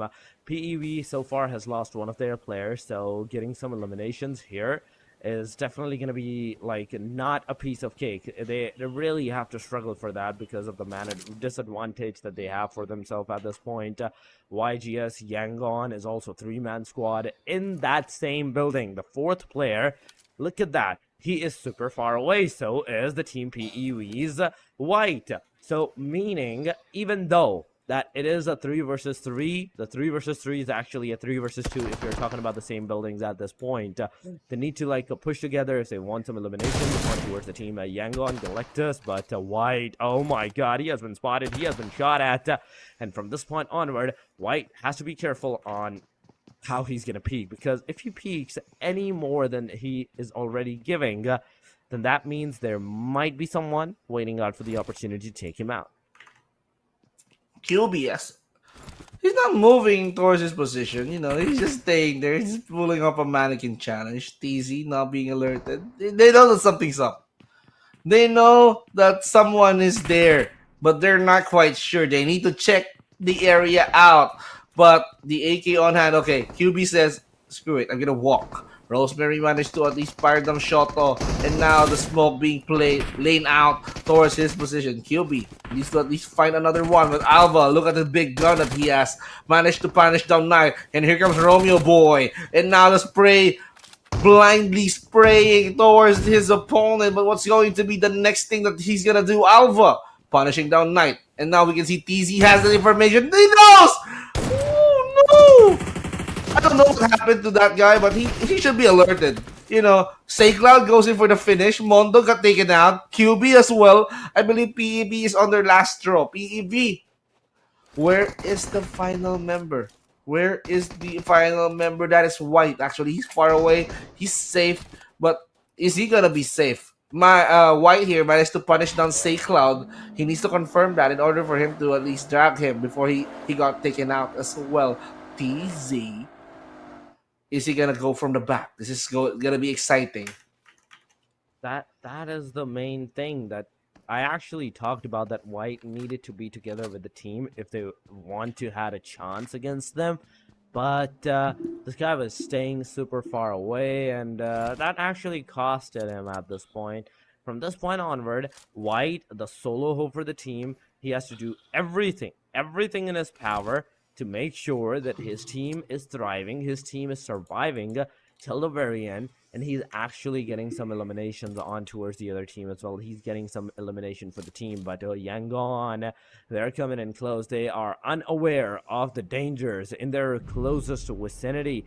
But TZ, he's gonna get into the buggy, he's gonna get away from here, and not in the buggy, he's gonna get into the coupe, and he's gonna make sure that supercar out there not stopped by anyone. But White, oh my god, almost takes the player down, but he's super low on that HP side as well. He only has one full first aid kit, in fact, a med kit that he's gonna use, he's gonna utilize, and after that, it's all over for the guy. He can only survive through the bandages, or if he finds any kind of first aid kit. At the same time, there is a possibility that he could have survived if he killed the other team members, but no, he is the one that is going to get eliminated. It's over for another team. We are down to that 11 total team in numbers, and this is just stage 2 that has been made. This is just stage number 2, and we can see Octa committing towards eliminating their opponents, and now they're looking for more, tries to at least go outside the blue just to rotate. Not giving leeway, not giving time for his opponents to react. Here comes the charge, goes inside, and that is a huge leap! That airstrike, I must say. Boy Sil, he managed to jump high, and then that teamwork, that surprise attack, enabling Alter Ego to secure 4 points, elimination points in total. And I believe that they're not gonna stop just yet. And now we're down to at least the final 10 teams demo. Managed to punish Godsuni, eliminates him, converts him into an elimination points. So the Infinity will be suffering with one less player on their team. So VOIN, Yangon, and the Infinity are the teams that is incomplete. IHC Esports, I believe they have to fight YG if ever, because that is the team that's near their place. The Infinity actually reacts. Demo being punished here. He needs to heal in the puppet. Godless, what happened to him? He charged in towards the position. 888 is going to be the target. He got dialed and he got eliminated. So Infinity now losing 2 lives that quick because of IHC Esports. And now IHC Esports needs to at least return the favor. They need to get at least 1. And now exchange of nades. Not gonna connect each other. Rogue is gonna throw it. No one is home, ladies and gentlemen. But what is going to happen? What is going to to happen between these two teams, Rogue and of course the rest of the members of the Infinity right now. I actually still complete on this game. He makes a spot. Turney K here, being knocked down, being punished by the blue. They can like easily convert this, and Logan still in the safe zone, went out for the blue. What is going to happen? Here comes Nemo with a buggy, riding buggy. Logan tries to at least distance himself up, but are they gonna go in for the charge? Oh, Alva managed to get Dimsy as well.